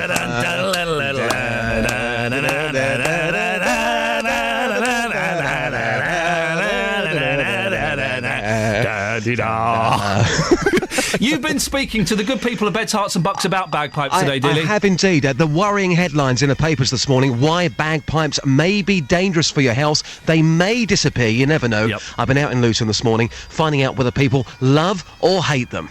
Leslie, the sound of bagpipes, do you love it or do you hate it? Absolutely love them, Justin. Whenever I hear bagpipes, I always stops me in my tracks. So you have to stop there and then and just listen and enjoy. Absolutely love them. OK then, madam, bagpipes, the sound of them, magical, or do you absolutely hate them? I love the sound of bagpipes. Reminds me of Scottish people and New Year's Eve, and I would not like to see the bagpipes abolished. Will that do? I don't think that's going to happen. No. When you hear the sound of bagpipes, is it just wrong not to have a drink in your hand? No, it's quite right. You always have to have a drink in your hand when you're listening to the bagpipes. Thank you, Justin. Well, Charlie, you absolutely adore bagpipes. Can you tell us why? It's just the sound they make when they're all together. It's really nice, calming sound. Makes you feel quite emotional, even? Sometimes, yeah. Oh, yeah. So if they were to disappear, you'd be terribly upset? I would be, yeah. I mean, devastating, is that going too far? Yeah, it is a bit, yeah. But you'd be upset? Oh, yes, yeah. Michael, again, you're somebody who loves bagpipes. Can you tell us why? I can't explain it. Really, it's just a sound.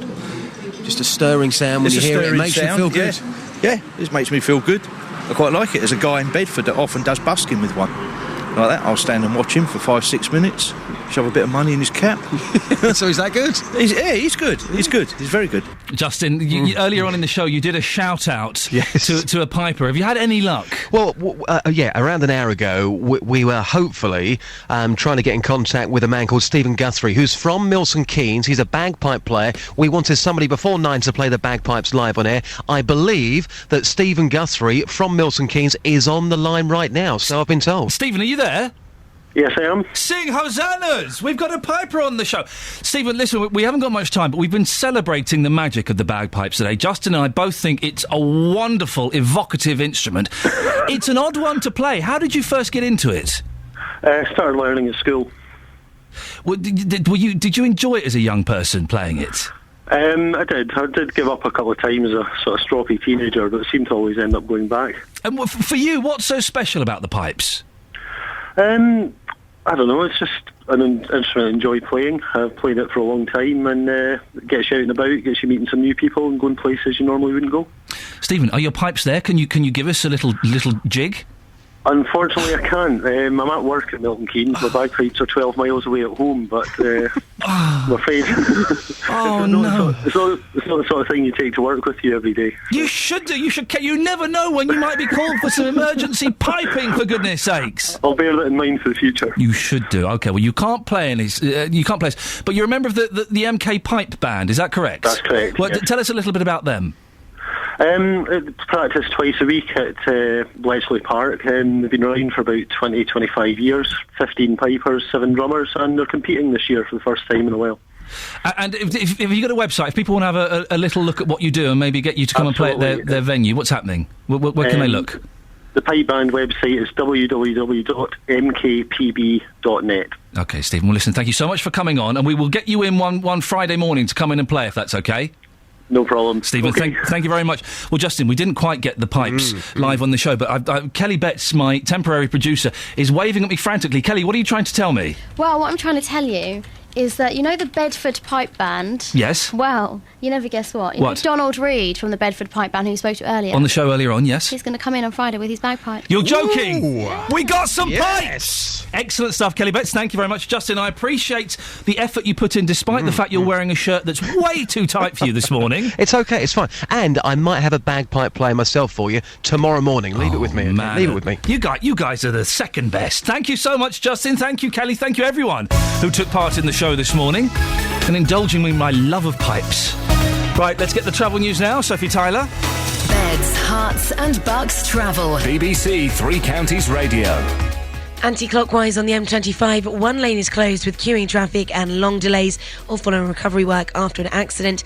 It's just around junction 28 at the Brook Street roundabout and 27 at Romford, at the M11, delays are back, but around Romford though at junction 29 can take you around an hour and a half to get through that stretch. Southbound on the M40, one lane also closed following a broken down vehicle between junction 9 at Bicester and 8A at Oxford. Also looking fairly busy still on the A1 and on the A10, usual delays where you'd expect, particularly around Cheshunt on the A10 and on the trains as well. Disruption on First Capital Connect between Hertford North and Moorgate following a signal problem, so do check before you travel this morning. Sophie Tyler, BBC Three Counties Radio. Thank you, Sophie. Well, there we go. That's the end of the show. Excellent stuff. Thank you, everybody who took part and helped make the show what it was. I'm back tomorrow at 6 o'clock. We might carry this pipe theme on for the whole week. JVS is up next. Until tomorrow, ta-ta. Getting beds, hearts and bucks talking. This is BBC Three Counties Radio. Thank you, Iain. Good morning. Welcome to the JVS show. I'm Jonathan Vernon-Smith, start of a new week. And on today's Big Phone-In, I'm asking, are faith schools better schools? Local authorities are receiving